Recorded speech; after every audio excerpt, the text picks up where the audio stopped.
ആ ഞാൻ യഹോവനെ ഡിഫെൻഡ് ചെയ്യാൻ വന്നിരിക്കുകയാണ്. അപ്പം നമ്മുടെ ഷിബു ബ്രദർ യഹോവയ്ക്കെതിരെ പഴയ നിയമത്തിൽ നിന്നുള്ള കുറെ വാക്യങ്ങളൊക്കെ വെച്ചിട്ട്, ഉദാഹരണത്തിന് യഹോവ മലം വലിച്ചെറിയുന്നു എന്നൊക്കെയുള്ള വാക്യങ്ങൾ വെച്ചിട്ട് അതെല്ലാം മിസ്റെപ്രസെന്റേഷൻ ആണ്.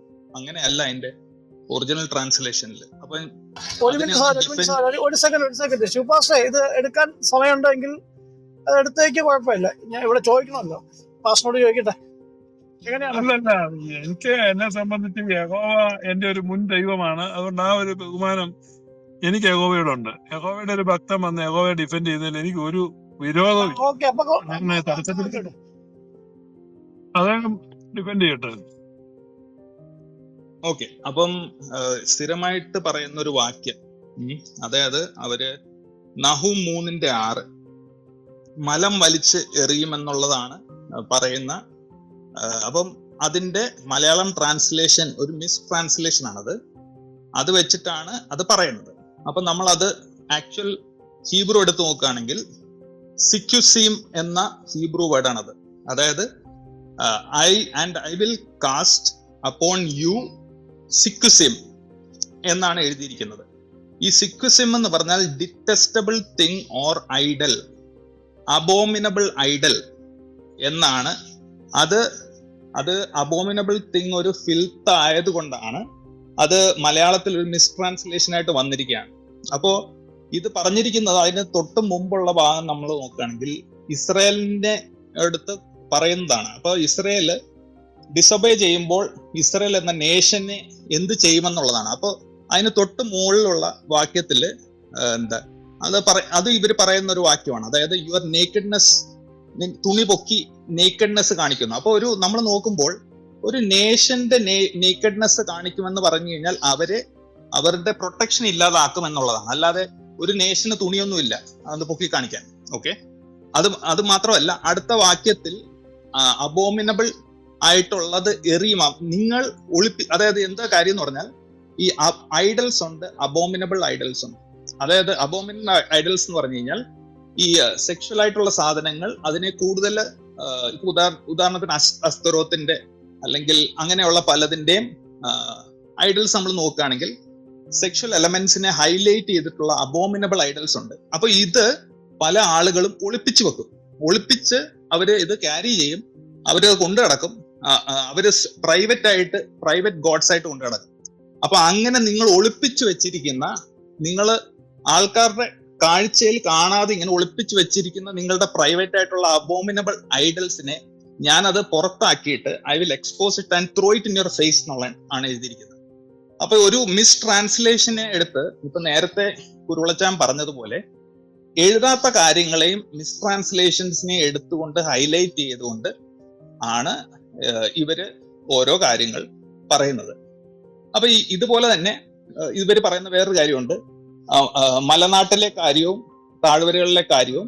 എന്നിട്ട് അവിടെ അയൺ ഇതിനെ കുറിച്ച് പറയുന്നുണ്ട്. അയൺ ചാരിയറ്റ്സ്, ഇന്ന ആൾക്കാർക്ക് അയൺ ചാരിയറ്റ്സ് ഉള്ളത് കൊണ്ട് അവർക്ക് അവരെ തോൽപ്പിക്കാൻ പറ്റിയില്ലെന്ന്. പക്ഷെ ഒരു അധ്യായം കഴിയുമ്പോഴത്തേക്കും അതേ ഗ്രൂപ്പ് ആദ്യത്തെ നിൽക്കുക. അത് കഴിഞ്ഞിട്ട് പാസ്റ്റർ പറയാണ്ടെങ്കിൽ പറഞ്ഞിട്ട് അടുത്തോട്ട് ആദ്യം ഈ പറഞ്ഞ വിഷയം നിൽക്കട്ടെ. അതല്ലേ നല്ലത്.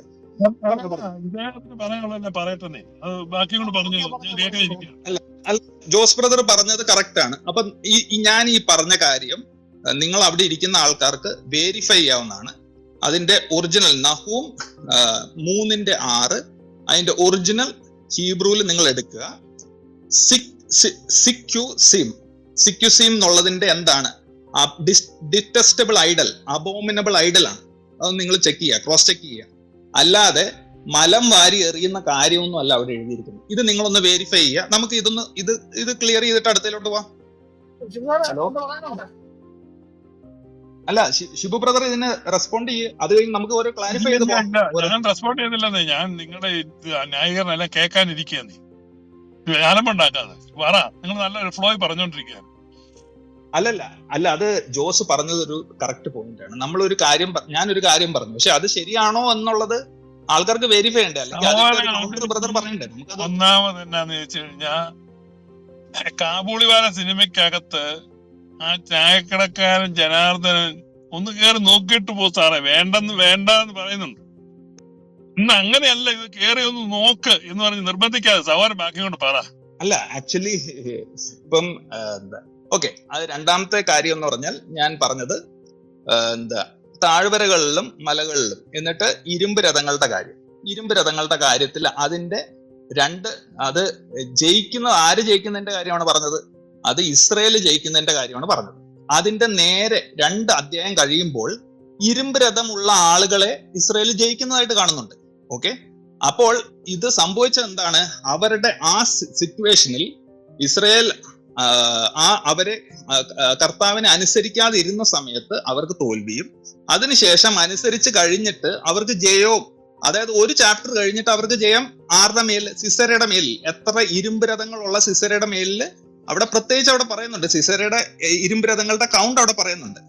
അപ്പൊ അങ്ങനെയുള്ള സിസരയുടെ മേലിൽ അവര് ജയം വരിക്കുന്നുണ്ട്. അപ്പോ ഇത് പിന്നെ ഞാൻ കഴിഞ്ഞ ദിവസവും വേറെ ചർച്ചയിൽ ഞാൻ പറഞ്ഞൊരു കാര്യം, നമ്മൾ നോക്കുന്നത് ഇന്ന് നമ്മൾ ഇവിടെ ഇരുന്നുകൊണ്ട് 3000 വർഷം അല്ലെങ്കിൽ 4000 വർഷമോ മുമ്പ് നടന്ന കാര്യങ്ങളെ കുറിച്ച് നമ്മൾ നോക്കിയിട്ട് ഒരു മൊറാലിറ്റി നമ്മൾ കൺസ്ട്രക്ട് ചെയ്യുകയാണ്.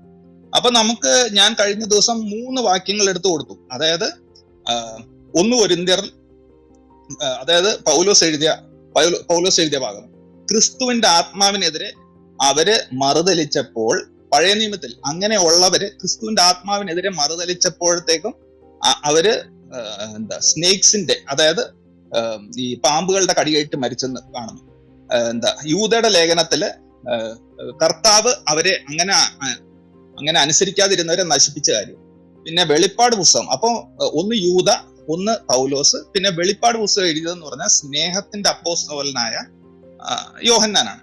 ആ യോഹന്നാൻ എഴുതുമ്പോൾ 1000 ആണ്ട് വാഴ്ച കഴിഞ്ഞ് അപ്പൊ അവിടെ വാണുകൊണ്ടിരിക്കുന്ന ക്രിസ്തുവിനോട് കൂടിയാണ് വിശുദ്ധന്മാർ വാണുകൊണ്ടിരിക്കുന്നത് 1000 ആണ്ട്. ആ 1000 ആണ്ട് വാണ് കഴിഞ്ഞ ഉടനെ തന്നെ പിശാചിനെ തുറന്നു വിടുമ്പോൾ താൻ ചെന്ന് അവിടെയുള്ള ഭൂമിയിലുള്ള എല്ലാവരെയും വശത്താക്കി വിശുദ്ധ നഗരത്തിനെതിരെ അസംഖ്യം കടലിലെ മണൽ തരികളുടെ അത്രയും വലിയൊരു ജനസംഖ്യയാണ്. ഭയങ്കര എണ്ണിത്തിട്ടാൻ പറ്റാത്ത തരത്തിലുള്ള ഒരു ജനസംഖ്യ ആൾക്കാരെ കൂടി ഇവർക്കെതിരെ ആക്രമിക്കാൻ വരുമ്പോൾ സ്വർഗത്തിൽ നിന്നൊരു തീ ഇറങ്ങി അവരെ മുഴുവൻ നശിപ്പിക്കുന്നു. അപ്പോൾ ഞാൻ കഴിഞ്ഞ ദിവസം പറഞ്ഞൊരു പോയിന്റ് എന്ന് പറഞ്ഞാൽ, സ്നേഹത്തിന്റെ അപ്പോസ്തലനായ യോഹന്നാൻ വെളിപ്പാട് പുസ്തകം പരിശുദ്ധാത്മാവ് റിവീൽ ചെയ്ത് എഴുതുമ്പോൾ അദ്ദേഹത്തിന് ഒരിക്കലും ചോദിക്കാൻ തോന്നില്ല, അയ്യോ ഇതൊക്കെ ഭയങ്കര അനീതിയല്ലേ? അതായത് യേശുക്രിസ്തു എന്ന് പറഞ്ഞാൽ സ്നേഹത്തിന്റെ ആളല്ലേ, സ്നേഹത്തിന്റെ മൂർത്തിമത് ഭാവമല്ലേ? ഈ യേശുക്രിസ്തു ഭരിച്ചിരിക്കുന്ന സമയത്ത്, ഭരിച്ചതിന് തൊട്ട് ശേഷം നടക്കുന്ന കാര്യം, ആകാശത്ത് നിന്ന് തീ ഇറങ്ങി ഒരു നിമിഷം കൊണ്ട് അസംഖ്യം കടൽ തരയിലെ മണൽത്തിരകൾ പോലെയുള്ള ആൾക്കാരെ സ്വർഗത്തിൽ നിന്ന് തീ ഇറങ്ങി നശിപ്പിക്കുന്നു. അപ്പോ ഇതാ നമ്മൾ മനസ്സിലാക്കേണ്ടത്, ദൈവവചനത്തിന് ഒരിക്കലും തെറ്റുപറ്റിയിട്ടില്ല. ഇപ്പൊ ഇതേ യേശുവാണ്, ഇതേ കർത്താവാണ് ഭൂമിയിലായിരുന്നപ്പോൾ ശിഷ്യന്മാര് ഏലിയാവ് തീയിറക്കിയതുപോലെ അവരെ തീയിറക്കുന്നതിന്റെ കാര്യം പറഞ്ഞപ്പോഴത്തേക്കും നിങ്ങൾ ഏത് ആത്മാവിൽ സംസാരിക്കുന്നു എന്ന് നിങ്ങൾ അറിയുന്നില്ലെന്ന്. അപ്പോൾ നമ്മൾ മനസ്സിലാക്കേണ്ടത് ഇപ്പോൾ കൃപായുഗമാണ്. കൃപായുഗത്തിൽ കർത്താവ് എല്ലാവരോടും കൃപ കാണിക്കാൻ റെഡി ആയിട്ടിരിക്കുന്നു. പക്ഷെ കൃപാസനത്തിൽ നിന്ന് അപ്പൊ അതിനു മുമ്പ് കൃപായുഗം അല്ലാതിരുന്നൊരു സമയമുണ്ട്. ആ സമയത്ത് ജഡ്ജ്മെന്റ് പെട്ടെന്നായിരുന്നു. ഇപ്പോഴത്തേക്ക് എന്ന് പറഞ്ഞാൽ കൃപായുഗത്തിൽ ജഡ്ജ്മെന്റ് റിസർവ് ചെയ്ത് വെച്ചിരിക്കും. പക്ഷേ നമ്മൾ റെവലേഷനിൽ എത്തുമ്പോഴത്തേക്കും കൃപായുഗത്തിന് ശേഷം വളരെ പെട്ടെന്ന് ക്രിസ്തു അവിടെ ഭരിക്കുന്ന സമയത്ത് തന്നെ ജഡ്ജ്മെന്റ് റെഡി ആയിട്ടാണ് സംഭവിക്കുന്നത്. വെളിപ്പാട് പുസ്തകം 21-ാം അധ്യായത്തിൽ അവിടെ അത് എഴുതുന്നതിൽ ഒരു കോൺട്രഡിക്ഷനും യോഹന്നാൻ എന്ന സ്നേഹത്തിന്റെ അപ്പോസ്തലന് തോന്നിയില്ല.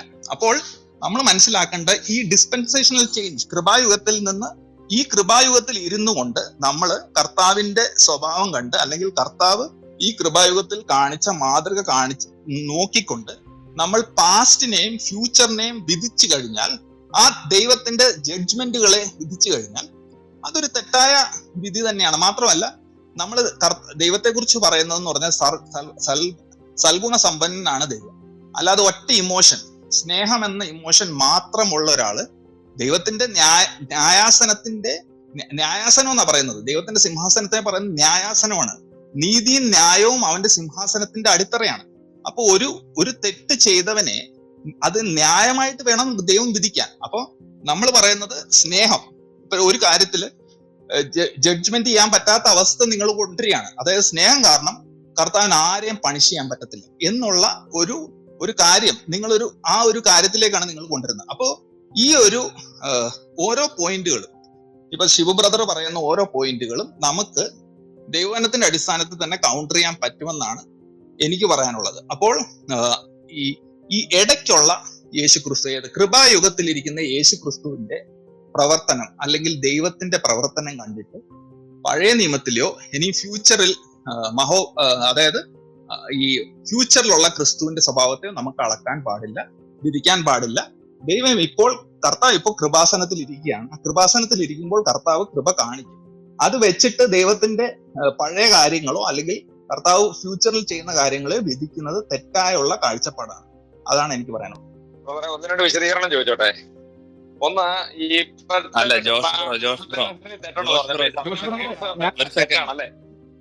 പുള്ളി പറഞ്ഞ കാര്യത്തില് വിശദീകരണം മൂന്ന് കാര്യം ചോദിക്കുള്ളൂ. ഞാൻ ചർച്ചയ്ക്കല്ല. അതുകൊണ്ടല്ല ഷിബു പാസ്റ്ററോടാണ് പുള്ളി ചോദിക്കുന്നത്. അപ്പൊ നമ്മളെ വേറെ ആൾക്കാർ അതിൽ ഇപ്പൊ ഇടപെടണ്ടെന്നാ ഞാൻ പറയുന്നത്. കഴിഞ്ഞിട്ട് സമയം മിസ്ട്രാൻസ്ലേഷൻ മാനസികമായിട്ടുള്ള എല്ലാ കാര്യങ്ങളിലും ഉണ്ട്. സത്യവേദ പുസ്തകത്തിൽ മിസ്ട്രാൻസ്ലേഷൻസ് ഉണ്ട്. സത്യവേദ പുസ്തകത്തിൽ തെറ്റുണ്ട്. ഓക്കെ, അപ്പൊ ഇരിപ്പുണ്ടോ ജോഷ് ബ്രോ? തെറ്റില്ലാത്ത ബൈബിൾ എവിടെയെങ്കിലും ഇരിപ്പുണ്ടോ? ഡിസ്കഷൻ നടക്കുമല്ലേ? ബ്രദർ പറഞ്ഞ കറക്റ്റ് ആണ്. തെറ്റില്ലാത്ത ബൈബിൾ ഉണ്ട്. ഓൾഡ് ടെസ്റ്റ്മെന്റിൽ അല്ല, ഞാനത് ഉത്തരം പെട്ടെന്ന് പറയാണ്. ഓൾഡ് ടെസ്റ്റ്മെന്റ് ഹീബ്രു ബൈബിളും ന്യൂ ടെസ്റ്റ്മെന്റ് ഗ്രീക്ക് ബൈബിളും, ഇതിൽ രണ്ടിലും യാതൊരു തെറ്റുമില്ല. അതെവിടെയാണ് ഇരിക്കുന്നത്?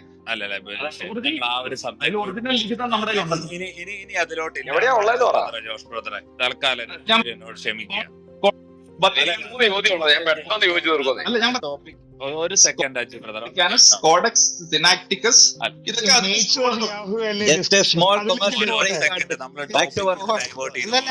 അല്ല അജു ബ്രദറെ, കോഡെക്സ് സിനാറ്റിക്കസ് ഗ്രീക്ക് ആണ് കേട്ടോ, ഗ്രീക്കാണ്.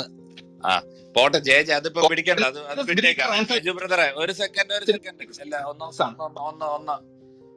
സെക്കൻഡ്. ശിവ പാസ്റ്റർ ഇല്ലേ? ശിവ പാസ്റ്ററെ പറയാൻ പറഞ്ഞ കംപ്ലീറ്റ് ആയോ അജു ബ്രദറെ? അല്ല, നമ്മള് എല്ലാം കൂടെ ഒരുമിച്ച് നമുക്ക് പറയാനേക്കാളും നല്ലത് ഓരോന്നോരോന്നായിട്ട് ക്ലിയർ ചെയ്ത് പോവാം. നഹൂമിന്ന് തന്നെ തുടങ്ങാം.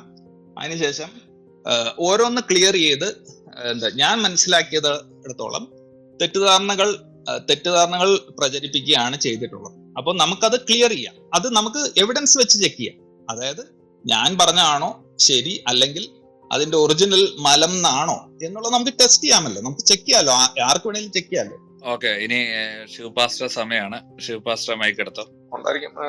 പുള്ളി പ്രതികരിക്കുന്നില്ല. അങ്ങനെയല്ല ഡിയൂസ് ബ്രദറെ, പുള്ളി വന്ന് പറയുമ്പോഴേ നമ്മൾ ഇത്രയും കാര്യം സ്റ്റേറ്റ്മെന്റ് വെച്ചു. അതിനകത്ത് നമുക്ക് കേട്ടോണ്ടിരിക്കുന്നവർക്ക് ഈ പുള്ളി വെച്ചത് എവിടെ നിന്നാ പറയുന്നത് അറിയണ്ടേ? ഒറിജിനൽ ബൈബിൾ മറ്റേ ഒറിജിനൽ ഉണ്ടോ നമ്മൾ അറിയണ്ടേ? എന്നിട്ടല്ലേ ശിവ പാസ്റ്റർ മറുപടി പറയണ്ടേ? അല്ലല്ല, അത് ഞാൻ പറഞ്ഞത് അതുകൊണ്ടല്ല.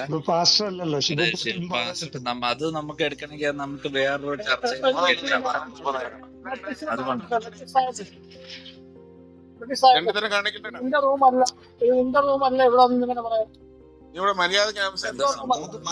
നമുക്ക് മാന്യമായിട്ട് തന്നെ സംസാരിക്കാം. മലത്തിന് വരെ എന്താ ചെയ്തെന്ന് പറയാം, ഒന്നോട് റിപ്പീറ്റ് ചെയ്യാമോ? സമയം ഉള്ളതുകൊണ്ടാണ് ചോദിക്കുന്നത്. ചോദിക്കാൻ ഞാനല്ലേ വിശദീകരണം ചോദിക്കാൻ വന്നത്. എനിക്കൊരു വിശദീകരണം കൂടെ ഉണ്ടെന്നേ. അവിടെ എഴുതിയിരിക്കുന്നത് അബോമിനബിൾ ഐഡൽ എന്നുള്ള അവിടെ എഴുതിയല്ല സുഹൃത്തെ. എനിക്ക് ബൈബിളിന്റെ ഒറിജിനാലിറ്റി ആണ് അറിയേണ്ടത്. നിങ്ങൾ പറഞ്ഞ ഇപ്പൊ ഇരിക്കുന്ന സത്യ പുസ്തകം തെറ്റുള്ള ബൈബിളാണ്. ഇപ്പൊ തെറ്റില്ലാത്ത ബൈബിൾ കോഡെക്സ് സിനാക്ടിക്കസ് ആണെന്ന് പറഞ്ഞു. കോഡെക്സ് സിനാക്ടിക്കസ് മുഴുവനും ഇല്ല. സിനാക്ടിക്കസ് അത് കോഡെക്സ് സിനാക്ടിക്കസ് നമുക്ക് പറയാൻ പറ്റത്തില്ല. അത് ഗ്രീക്കാണ്. ഒറിജിനൽ എവിടെ ഇരിപ്പുണ്ടെന്ന് പറ ബ്രദറെ. നമ്മുടെ കയ്യിൽ ഇവര് നേരിട്ട് എഴുതിയ ഒറ്റ മാനുസ്ക്രിപ്റ്റ് ഇല്ല, എല്ലാം കോപ്പീസേ ഉള്ളൂ. അപ്പൊ എഴുതിയവനും തെറ്റുപറ്റിയില്ലേ? ഈ തിരുത്തി എടുത്തെഴുതിയവനും തെറ്റുപറ്റിയിട്ടുണ്ട്. ഇപ്പൊ സത്യവേദ പുസ്തകം ഉണ്ടാക്കിയത് തെറ്റുപറ്റിയെങ്കിൽ ഈ എടുത്തെഴുതിയവനും തെറ്റുപറ്റിയിട്ടുണ്ടെന്ന്. അല്ല വ്യത്യാസം ഞാൻ പറയാം. സത്യവേദ നോക്കി കൈകൊണ്ട് എടുത്ത് സത്യവേദ പുസ്തകം അച്ചടിച്ചവന് തെറ്റുപറ്റി, അത് നിങ്ങൾ സമ്മതിച്ചല്ലോ. അപ്പൊ നോക്കി എഴുതി തെറ്റുപറ്റിയിട്ടുണ്ട്. അത് അല്ല, വ്യത്യാസമുണ്ട്. ഒന്ന് ട്രാൻസ്ലേഷൻ എറർ, മറ്റേത് ട്രാൻസ്ക്രൈബിംഗ് എറർ. അതായത് ഒരു എറർ ഉണ്ടല്ലോ. അല്ല അതല്ല, അതില് ട്രാൻസ്ലേഷൻ എറേഴ്സ് കൂടുതൽ ചാൻസ് ഉള്ളതാണ്. ട്രാൻസ്ക്രൈബിംഗ് എന്ന് പറഞ്ഞു കഴിഞ്ഞാൽ ഇംഗ്ലീഷിൽ ഒരു സാധനം എഴുതിയിരിക്കുന്നു, my name is Aju John Varghese. അതിനെ തന്നെ വേറൊരു Thukalil my name is Aju John Varghese അതേ ഭാഷയിൽ എഴുതുന്നു. അതിന് ട്രാൻസ്ക്രൈബിംഗ് എന്ന് പറയാം. ട്രാൻസ്ലേഷൻ എന്ന് പറഞ്ഞാൽ എറർ ഉണ്ടാകുകയല്ലോ. ബൈബിള് ട്രാൻസ്ക്രൈബ് ചെയ്ത് എറർ ഉണ്ടാകുകയല്ലോ, നിയമം ഇല്ലല്ലോ. അല്ല ബ്രദറെ, നോക്കുക, സെർച്ച് ചെയ്ത് നോക്കുക. ഈ സ്ക്രൈബ് എന്ന് പറയുന്ന സാധനം അതിനു വേണ്ടി ഇരിക്കുന്നതാണ്. അതായത് അവർക്ക്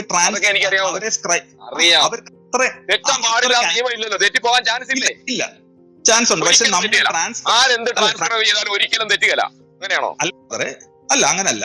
അതൊക്കെ മാനുഷികമായിട്ട് തെറ്റുകൾ പറ്റാം. പക്ഷേ അവിടെ പറ്റി കാണാമല്ലോ. അല്ല ബ്രദറെ, ട്രാൻസ്ലേഷൻ എറർ പോലെയല്ല ട്രാൻസ്ക്രൈബിംഗ് എറർ. അതായത് ട്രാൻസ്ക്രൈബിന് എറർ പറ്റി കാണാൻ സാധ്യതയുണ്ടോ? അത് അവര് ഓരോ പ്രാവശ്യം അത് വെരിഫൈ ചെയ്തിട്ട് സാധനം ഇറക്കത്തുള്ളൂ. സ്ക്രൈബുകൾ അതിനുവേണ്ടി അങ്ങനെയൊക്കെ തന്നെ എഴുതിയത്, പക്ഷെ തെറ്റിപ്പോയി. അപ്പൊ പക്ഷേ ഇതില് സംഭവം തെറ്റില്ലാത്ത ട്രാൻസ്ക്രൈബ് നമ്മൾ എങ്ങനെ കണ്ടുപിടിക്കും?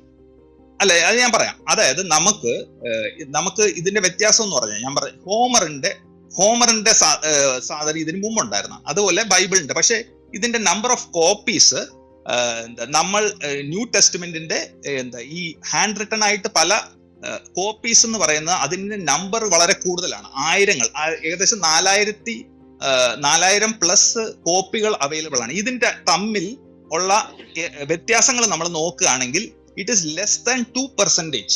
മനസ്സിലായോ? ലെസ് ദാൻ 2% ട്രാൻസ്ക്രൈബ് ചെയ്തപ്പോൾ എറർ വന്നിട്ടുള്ളൂ. മനസ്സിലായോ? തമ്മിൽ വെച്ച് നോക്കുകയാണ്. പിന്നെ നമ്മൾ എങ്ങനെ ഇതിനെ വെരിഫൈ ചെയ്യുന്നു എന്ന് ചോദിച്ചു കഴിഞ്ഞാൽ, അജു ബ്രദറെ ഒരു മിനിറ്റ് കേട്ടോ, പെട്ടെന്ന് ആ ഡിബേറ്റ് കഴിഞ്ഞതുകൊണ്ടാണ് ഞാൻ ഇടപെടുന്നത്, വേറെ ഒന്നുമല്ല. കോഡെക്സ് സിനാറ്റിക്കസും കോഡെക്സ് അലക്സാൻഡ്രിയനസും കോഡെക്സ് വാറ്റിക്കാനസും ഇതെല്ലാം ഗ്രീക്കാണ്. മസോറിറ്റിക് ടെക്സ്റ്റോ? മസോറിറ്റിക് ടെക്സ്റ്റ് കേക്ക് വളരെ ശ്രദ്ധിച്ച് കേൾക്കണം കേട്ടോ. മസോറിറ്റിക് ടെക്സ്റ്റിൽ വരുന്നതാണ് കാരൻസിസ് കോഡെക്സ്. ഓക്കെ, അത് 800 സംതിങ്ങിലാണ് ആ സാധനം ചെയ്തിട്ടുള്ളത്. 895 അങ്ങാണ്ടാണ് കാരൻസിസ് കോഡെക്സ് എന്ന് വന്നത്. അപ്പൊ കെയറോ എന്ന് വന്നിട്ടുള്ള കോഡെക്സ് ആണ് അത്. രണ്ടാമത്തെ കോഡെക്സ് ആണ് ആലപ്പോ കോഡെക്സ്, അത് 945 AD. ഇത് 2 AD ആട്ടാ. മൂന്നാമത്തെ 1008 അങ്ങാണ്ട് വന്നിട്ടുള്ള ലെനിൻഗ്രാഡ് കോഡെക്സ്.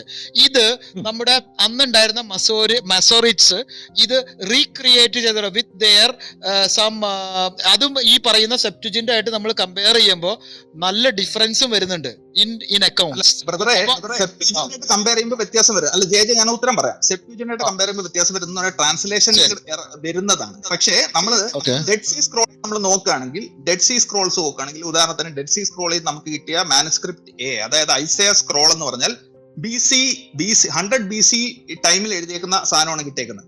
അതും മാസോററ്റിക് ടെക്സ്റ്റും തമ്മിൽ അവർ കമ്പയർ ചെയ്ത് നോക്കിയപ്പോൾ they found less than 2% difference in the transcribing. മനസ്സിലായി? ഞാൻ ഈ കാര്യങ്ങൾ നിങ്ങൾക്ക് വെരിഫൈ ചെയ്യാൻ പറ്റും. പാലിയോഗ്രാഫി എന്ന് പറയും. പാലിയോഗ്രാഫി ഇനി ഞാനൊരു ജോസ് ബ്രദറെ ചെറിയൊരു ഇൻഫർമേഷൻ. ഇങ്ങനെ മരിക്കാവുന്ന ഞാനൊരു കാര്യം ചോദിച്ചു, അതിന് മറുപടി ഇല്ല. എനിക്ക് ചോദ്യത്തിന് മറുപടി ബൈബിളിൽ തെറ്റുവരാൻ സാധ്യതയുണ്ട്. ബൈബിൾ ദൈവമല്ല, ദൈവത്തിന് തെറ്റുപറ്റിയല്ല. പക്ഷെ ബൈബിളിന് തെറ്റുപറ്റാൻ സാധ്യതയുണ്ട്, ട്രാൻസ്ലേറ്റ് ചെയ്യുമ്പോഴും ട്രാൻസ്ക്രൈബ് ചെയ്യുമ്പോഴും. ഇത് ഞാൻ മനസ്സിലാക്കി. ഇനി പുള്ളി പറയുന്നുണ്ടല്ലോ, ഇപ്പൊ കൃപായുഗമാണ്, നേരത്തെ കൃപായുഗം ഇല്ലായിരുന്നു. ദൈവത്തിന് മാറ്റമോ മാറ്റത്തിന്റെ നിഴലോ ഇല്ല, അല്ലെങ്കിൽ മാറ്റമോ ആച്ഛാദനത്തിന്റെ നിഴലോ ഇല്ലെന്നാണ് ബൈബിൾ പറയുന്നത്. അതും തെറ്റുപറ്റി എഴുതിയതാണോ? അതോ ദൈവത്തിന് ഇടയ്ക്കിടയ്ക്ക് സ്വഭാവം മാറുമോ? മനുഷ്യന്റെ സ്വഭാവം മാറുന്നല്ലേ? അതാണ് രണ്ടാമത്തെ ചോദ്യം. ഓക്കെ സഹോദര, ഇപ്പൊ കൃപായുഗമാണോ? ഇപ്പൊ കൃപയാകും ഒന്നുമില്ല. ദൈവത്തിന് എന്നും ഒരു യുഗമേ ഉള്ളൂ. ദൈവത്തിന് നേരം വെളുക്കാനും വൈകുന്നേരം ആകാനും ഈ യുഗം മാറാനൊന്നുമില്ല. മനുഷ്യനാണ് ഇതൊക്കെ മാറുന്നത്. ഇപ്പൊ കൃപയാകുകയോ ഒന്നുമില്ല. അതൊക്കെ നിങ്ങൾ ചുമ്മാ നുണ പറഞ്ഞിട്ട് നടക്കും. ദൈവത്തിന് സ്വഭാവം മാറുകയല്ല സുഹൃത്തെ. ഒരു ദിവസം തണുപ്പ്, ഒരു ദിവസം അങ്ങനെയൊന്നും ദൈവത്തിനില്ല. അതിനകത്തൊരു പ്രശ്നം എന്ന് വെച്ചാൽ ഇത് പഠിക്കാൻ വേണ്ടി ആരെങ്കിലും ഇങ്ങനെ ഉണ്ടാക്കി വെക്കുന്നത്, അത് ദൈവത്തിന്റെ സ്വഭാവം എന്ന് പറയുന്നു. ആരെങ്കിലും എന്തെങ്കിലും പഠിക്കാൻ വേണ്ടി എന്തെങ്കിലുമൊക്കെ ചെയ്തുണ്ടാക്കിയത് അതാണ് ശരിയെന്ന് പറഞ്ഞ് കൃപായുഗമാണ്, നിഷ്പാപയുഗമാണ്, ന്യായപ്രമാണ യുഗമാണെന്നൊക്കെ പറഞ്ഞ് നിങ്ങൾ കൊണ്ടുവരുന്നത്. അതായത് മനുഷ്യന്റെ അണ്ടർസ്റ്റാൻഡിങ്. മനസ്സിലായല്ലോ? ഓക്കെ. അല്ല, ദ്വാപര യുഗമുണ്ട്, കലിയുഗമുണ്ട്. ഇപ്പൊ കലിയുഗം എന്തെല്ലാം യുഗമുണ്ട്? അല്ല പിന്നെ രണ്ടാമത് എനിക്ക് ചോദിക്കാനുള്ള അജു ബ്രദറിന്റെ അടുത്ത്, അജു ബ്രദർ ഇപ്പൊ 5000 ഉണ്ടെന്ന് പറഞ്ഞു. അല്ല ബ്രദറെ, ഇതിലോട്ട് അടുത്ത ചോദ്യത്തിലോട്ട് പോകുന്നതിന് മുമ്പ് 1 കൊരിന്ത്യർ 10:8 ഓക്കെ. നമ്മളിപ്പോ മാനുസ്ക്രിപ്റ്റിലല്ലേ നിൽക്കുന്നേ, മാനുസ്ക്രിപ്റ്റിന്റെ കാര്യത്തിൽ തീർത്തിട്ട് വേണമല്ലോ അപ്പുറത്തോട്ട് പോവാൻ. അപ്പൊ ബ്രദർ പറഞ്ഞ ഈ 5000 മാനുസ്ക്രിപ്റ്റ് ഉണ്ടെന്ന് പറഞ്ഞ അത് ഏർലി സെഞ്ചുറീസിന്റെ ഒന്നും അല്ല. ഇത് 5th സെഞ്ചുറി തൊട്ട് 15th സെഞ്ചുറി വരെ ഉള്ള അല്ലെങ്കിൽ 12th സെഞ്ചുറി വരെ ഉള്ള ആ മിഡിൽ ഏജസിലുള്ള മാനുസ്ക്രിപ്റ്റ്. ഇതൊക്കെ എല്ലാം ക്രിസ്ത്യൻ. പക്ഷെ നമ്മള് 2% മിസ്റ്റേക്സ് ഉണ്ടെന്ന് പറഞ്ഞു കഴിഞ്ഞാൽ 2% പറഞ്ഞാൽ വലിയൊരു ഡിഫറൻസാ. 2% നമ്മളൊരു കമ്പ്യൂട്ടർ കോഡിംഗ് വല്ലതും ചെയ്ത് കഴിഞ്ഞാൽ ഒരു 0.1% വ്യത്യാസം ഉണ്ടെങ്കിൽ തന്നെ ആ കോഡിംഗ് കംപ്ലീറ്റ്. അജു ബ്രദറെ, ഞാൻ ഇത് പറയട്ടെ. അതായത് ഇപ്പൊ അജു ബ്രദറിന് ഇത് മനസ്സിലായോ? കോഡെക്സ് വെറ്റിക്കാനസ്, കോഡെക്സ് സിനൈറ്റിക്കസ്, കോഡെക്സ് അലക്സാണ്ട്രിയസ്, ഇതെല്ലാം ഗ്രീക്ക് ആണ്. ഗ്രീക്ക് ഓൾഡ് ടെസ്റ്റ്മെന്റ് ആണ്. നമ്മളിത് ഫർദർ പോകുന്നതിന് മുമ്പ് ഒരു കാര്യം, അതായത് നമ്മുടെ ഷിബു സഹോദരൻ പോയോ? അത് ആളിവിടെ ഇല്ലാത്തത് കൊണ്ടാണ് ഞാൻ നമ്മൾ ഇത് എൻഗേജ് ചെയ്യണം. ആളുണ്ടെങ്കിൽ നിങ്ങൾ തമ്മിൽ ആയിക്കോട്ടെ എന്ന് വിചാരിച്ചിട്ടായിരുന്നു ഞാനൊന്നും പറയാതിരുന്നത്. ഓക്കെ. ജോഷ് ബ്രദർ ഇപ്പം ചോദിച്ചതിന് എന്താ, നമ്മള് 1 കൊരിന്ത്യർ 10 ജോഷ് ബ്രദറും ഇപ്പൊ പോയി. ജോഷ് ബ്രദർ വരും, ചിലപ്പോ ഇപ്പൊ വരും. അല്ല അപ്പൊ ഞാൻ ഒരു അത്യാവശ്യ കാര്യത്തിന്റെ ഇടയിൽ ഇപ്പൊ ഷിബുൻ ബ്രദർ ഇങ്ങനെ പറഞ്ഞതിന്റെ പേരിലാണ് ഞാൻ കയറി വന്നത്. പക്ഷെ നമുക്ക് പെട്ടെന്ന് 1-2 കാര്യങ്ങൾ ചെയ്ത് കഴിഞ്ഞിട്ട് എനിക്ക് പോകാനുണ്ട്. അപ്പൊ ഞാൻ പറയണെന്ന് വെച്ചാല് ഈ ഇപ്പൊ നിലവില് സെൻസ് ഈ ലെനിൻഗ്രാഡ് കോഡെക്സിന് അപ്പുറം ഒരൊറ്റ കോഡെക്സ് പോലും ഇല്ല ഹെബ്രായിക് ബൈബിളില്. ഒരൊറ്റ കോഡെക്സ് പോലും ഇല്ല. That is the latest is on. അത് എന്താ കാര്യം എന്ന് പറഞ്ഞാൽ, നമ്മൾ ഈ കോഡെക്സ് എന്ന് പറയുന്ന ഒരു കംപ്ലീറ്റ് സെറ്റ് ആണ് നമ്മൾ ഉദ്ദേശിക്കുന്നത്. പക്ഷേ നമ്മൾ കംപ്ലീറ്റ് സെറ്റ് അല്ല, നമ്മൾ പോർഷൻസ് ആണ് നമ്മൾ എടുക്കുന്നതെങ്കിൽ ഡെഡ് സീ സ്ക്രോൾസ് ആണ് ഓൾഡസ്റ്റ് ടിൽ നൗ നമുക്ക് കിട്ടിയതിന്റെ അകത്ത് ഏറ്റവും ഓൾഡസ്റ്റ് ആയിട്ടുള്ള നമുക്ക് കിട്ടിയിരിക്കുന്ന. അപ്പൊ ഞാൻ പറഞ്ഞുതരാം. അത് അജു ബ്രദറെ, ഈ ലെനിൻഗ്രാഡ് കോഡെക്സ് എന്ന് വെച്ചാൽ 1008 ആണ്. ഡെഡ് സീ സ്ക്രോൾസ് കണ്ടുപിടിക്കുന്ന എപ്പോഴാ? 1940s. 1940s 1950s. അപ്പൊ വളരെ റീസെന്റ് ആയിട്ടാണ് ഡെഡ് സീ സ്ക്രോൾസ് കാണുന്നത്. അപ്പൊ ഇതിലെന്ന് വെച്ചാല് ഡെഡ് സീ സ്ക്രോൾസ് എന്ന് പറയുമ്പോൾ അത് രൂപം കൊണ്ടത് അല്ലെങ്കിൽ അതിന്റെ പ്രിസർവേഷൻ അല്ലെങ്കിൽ അതിന്റെ ഒക്കെ കാര്യം നടന്നിട്ടുള്ളത് എസീൻസ് എന്ന് പറഞ്ഞ ഒരു ഗ്രൂപ്പിന്റെ ഇടയിലാണ് അത് നടന്നിട്ടുള്ളത്. അതറിയാലോ അല്ലെ? ഈ യഹൂദന്മാരുടെ ഒരു സെക്റ്റാണ് എസീൻസ്. അവരുടെ ഇടയിലാണ് ഈ പറയുന്ന ഇതിന്റെ കളക്ഷനും പ്രിസർവേഷനും ട്രാൻസ്മിഷന്റെ ആ രീതിയിൽ ആ കമ്മ്യൂണിറ്റിയുടെ ഇടയിലാണ് ഈ ഡെഡ് സീ സ്ക്രോൾസ് എല്ലാം ഉള്ളത്. ഓക്കെ. ആ ഡെഡ് സീ സ്ക്രോൾസിന്റെ അകത്ത് ഈ പറയുന്ന സെപ്റ്റുജിന്റില് ഈ പറയുന്ന ലൂതറും കാൽവിനും ഒക്കെ എന്ത് റീസണിലാണോ, അതായത് അവര് ഹെബ്രായിക് വെരാസിറ്റി പറഞ്ഞിട്ട് അവര് ഹെബ്രായിക് ഈ പറയുന്ന ഈ ലെനിൻഗ്രാഡ് കോഡെക്സിന് വൗച്ച് ചെയ്തപ്പോ ആ പറയുന്ന പുസ്തകങ്ങളുടെ ഈവൺ ഗ്രീക്ക് പദങ്ങൾ ഈ ഗ്രീക്ക് ഇത് ഡെഡ് സീ സ്ക്രോൾസിൽ ഉണ്ടെന്ന് പറയുന്നത്. അതായത് ഈ പറയുന്ന ഡ്യൂട്രോ കാനോൻസിന്റെ, നിങ്ങൾ പറയുന്ന ഡ്യൂട്രോ ഈ അപ്പോക്രിഫ ഞങ്ങൾ ഡ്യൂട്രോ കാനൻസ് അല്ലെങ്കിൽ സെക്കൻഡ് കാനന്റെ ആ പറയുന്ന ഓൾഡ് ടെസ്റ്റ്മെന്റിലുള്ള എല്ലാ 7 പുസ്തകങ്ങളുടെയും ഇത് എന്താ പറയാ ഗ്രീക്ക് ഈ കമ്മ്യൂണിറ്റിയുടെ ഇടയിലുണ്ടായി. അപ്പൊ നിങ്ങൾ എന്ത് ചെയ്യുമോ ഇനി? അത് അല്ല ബ്രദർ പറയുന്നത് ഇപ്പൊ സെപ്റ്റുജിന്റിന്റെ അകത്ത് ആരുടെ മൈക്കം ഇതാവുന്നത്. ഈ സെപ്റ്റുജിന്റ് നമ്മൾ എടുക്കുകയാണെങ്കിൽ ഗ്രീക്ക് ടെക്സ്റ്റ് അത് എടുക്കുകയാണെങ്കിൽ അതിന്റെ അകത്ത് മക്കബിയസ് ഉണ്ട്. പിന്നെ ഇങ്ങനെയുള്ള പല പുസ്തകങ്ങളും അതിന്റെ അകത്ത്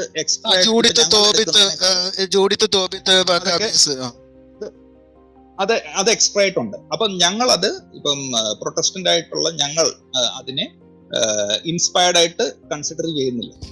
നിങ്ങളെന്ന് പറഞ്ഞാൽ നിങ്ങൾ ഇൻസ്പയർഡ് ആയിട്ട് കൺസിഡർ ഇല്ലാന്ന് പറഞ്ഞാല് അത് ബൈബിളിൽ ഉണ്ടായിരുന്നല്ലോ. നിങ്ങൾ എങ്ങനെ അത് പറഞ്ഞാൽ ഹീബ്രു കാനന്റെ അകത്ത് അത് ബ്രദറിന് അറിയായിരിക്കല്ലോ. ഹീബ്രു കാനൻ അവർ ഡിസൈഡ് ചെയ്തപ്പോൾ അവർ ഏതൊക്കെ പുസ്തകങ്ങളാണോ ഈ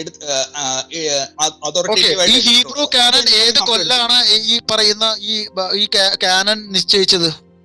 ഏത് കൊല്ലാണ്? അത് മച്ച് ലേറ്റർ ആണ്. കറക്റ്റ് പീരീഡ് വേണമെന്നുണ്ടെങ്കിൽ ഞാൻ വേണേ പറയാം. ആഫ്റ്റർ ക്രൈസ്റ്റ് ആണോ? ഞാൻ കറക്റ്റ് പറയാം. അതിന്റെ കറക്റ്റ് പീരീഡ് 1-ാം നൂറ്റാണ്ടിലെ ബ്രദറെ 100 AD. അതെ ഏകദേശം ആ പീരീഡ്, ഏകദേശം ആ അപ്പൊ period.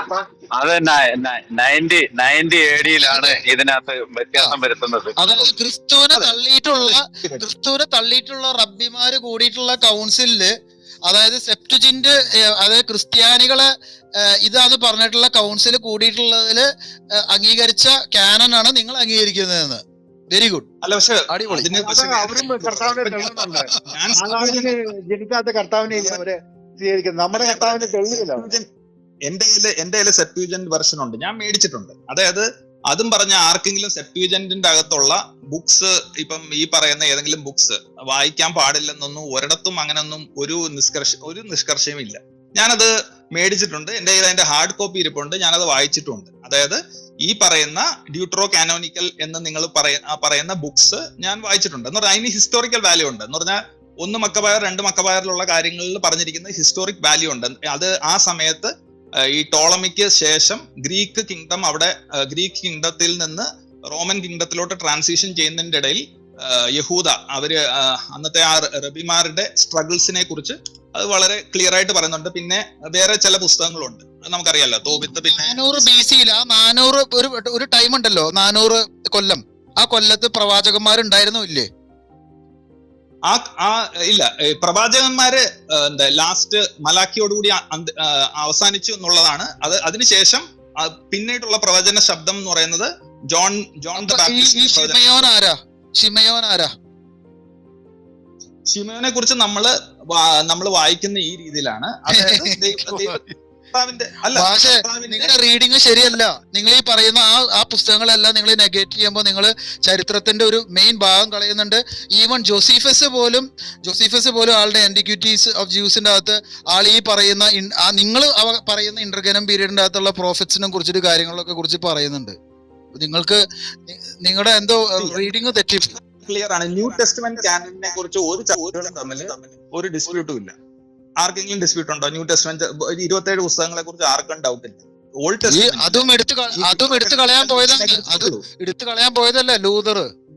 ഈ സാധനവും എടുത്തു കളയാൻ പോയതല്ലേ ഈ ജെയിംസും യാക്കോസ്ലിയയുടെയും മറ്റേ ഹെബ്രൂസും ഇതൊക്കെ എടുത്തു കളയാൻ പോയതല്ലേ?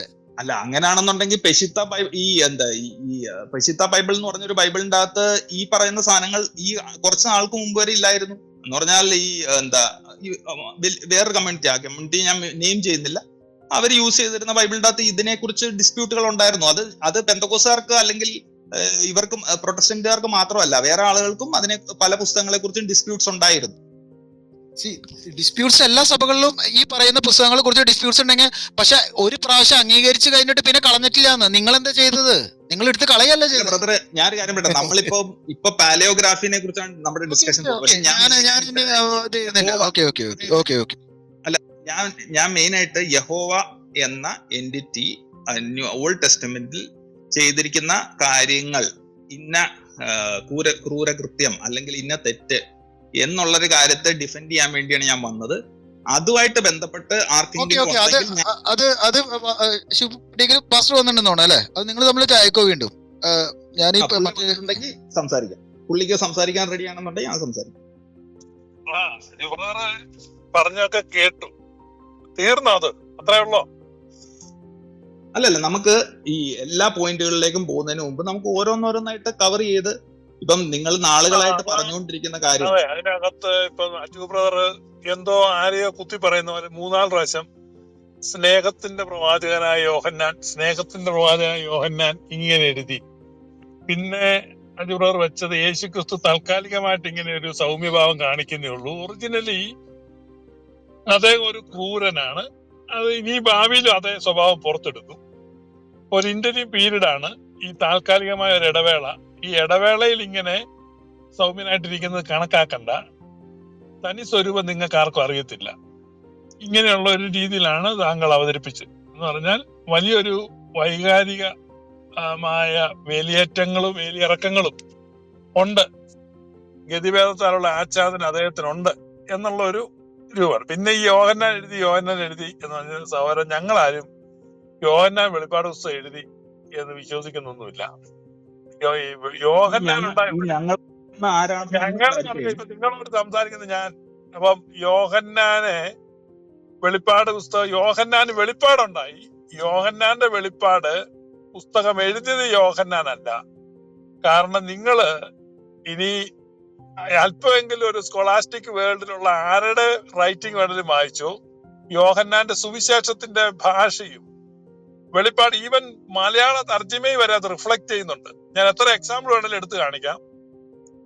വളരെ അപരിഷ്കൃതമായ ലാംഗ്വേജ് ആണ് വെളിപ്പാട് പുസ്തകത്തിൽ ഉള്ളത്. ഒരിക്കലും യോഹന്നാന്റെ സുവിശേഷവും വെളിപ്പാട് പുസ്തകം ഒരാൾ എഴുതുന്നത് സാധ്യമല്ല എന്നാണ് പണ്ഡിത ലോകത്തിന്റെ അഭിപ്രായം. അത്രമാത്രം മോശം ഭാഷയാണ് വെളിപ്പാട് പുസ്തകത്തിൽ, അത്ര ബ്യൂട്ടിഫുൾ ഭാഷയാണ് യോഹന്നാന്റെ സുവിശേഷത്തിൽ. വെളിപ്പാട് പുസ്തകം യോഹന്നാൻ എഴുതിയെന്ന് പറഞ്ഞാൽ യോഹന്നാന്റെ സുവിശേഷം യോഹന്നാൻ അല്ല എഴുതിയതെന്ന് സമ്മതിക്കേണ്ടി വരും. അതൊരു പ്രശ്നം. രണ്ട്, ഈ വെളിപ്പാട് പുസ്തകം എഴുതിയത് സെരിന്തസ് ആണ്.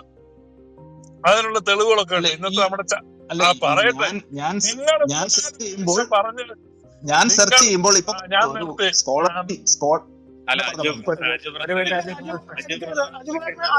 ആവശ്യം പോലെ സമയം തന്നു ഇനി എടുക്കരുത്. പുള്ളി പറഞ്ഞു. ജോസ് ബ്രദർ ഒരു സെക്കൻഡ് ഞാൻ പറഞ്ഞോളൂ. അത് അജു ബ്രദർ പറഞ്ഞപ്പോ പുള്ളി ഇടപെട്ടില്ല. അപ്പൊ പുള്ളി പറയുമ്പോൾ അജു ബ്രദർ ഇടപെടരുത്. അല്ല ബ്രദറെ, ഒരിക്കലും അത് കഴിഞ്ഞിട്ട് അജു ബ്രദറിന് മൈക്ക് തരുമ്പോ അജു ബ്രദറിന് അത് കറക്റ്റ് ചെയ്യാം. അപ്പൊ പുള്ളി പറഞ്ഞ തെറ്റുകളാ. ഞാൻ റെഡിയാണ്. സോറി പാസ്റ്റർ പറഞ്ഞു, ഇനി ആരും ഇടയ്ക്ക് ചേർത്തല്ലേ നമ്മള് പറഞ്ഞിട്ടുണ്ട്. അതെ, അതുകൊണ്ട് പുള്ളി അതിനകത്ത് അങ്ങനെ ആ ഓതർഷിപ്പ് ഇങ്ങനെ ഹൈലൈറ്റ് ചെയ്ത് എന്തോ ക്രൂരമായ ആനന്ദം കണ്ടെത്തുന്നതല്ല. അതൊന്നും ഒരു ശരിയായ രീതിയല്ല. അതിനകത്ത് വലിയ അർത്ഥമില്ല. പിന്നെ ഈ അമേദ്യം വാരി എറിയും എന്നുള്ളത് അമേദ്യമല്ല. ബൈബിള് മലയാളത്തിൽ തർജ്ജിമ ചെയ്തിരിക്കുന്നവർ അമേദ്യം എന്നാണ് തർജ്ജിമ ചെയ്തിരിക്കുന്നത്. ഇനി അതിനകത്ത് എന്തോ ഒരു ഹീബ്രു വാക്ക് വായിച്ചിട്ട് അത് വിഗ്രഹമാണെന്ന് അദ്ദേഹം വ്യാഖ്യാനിച്ചു.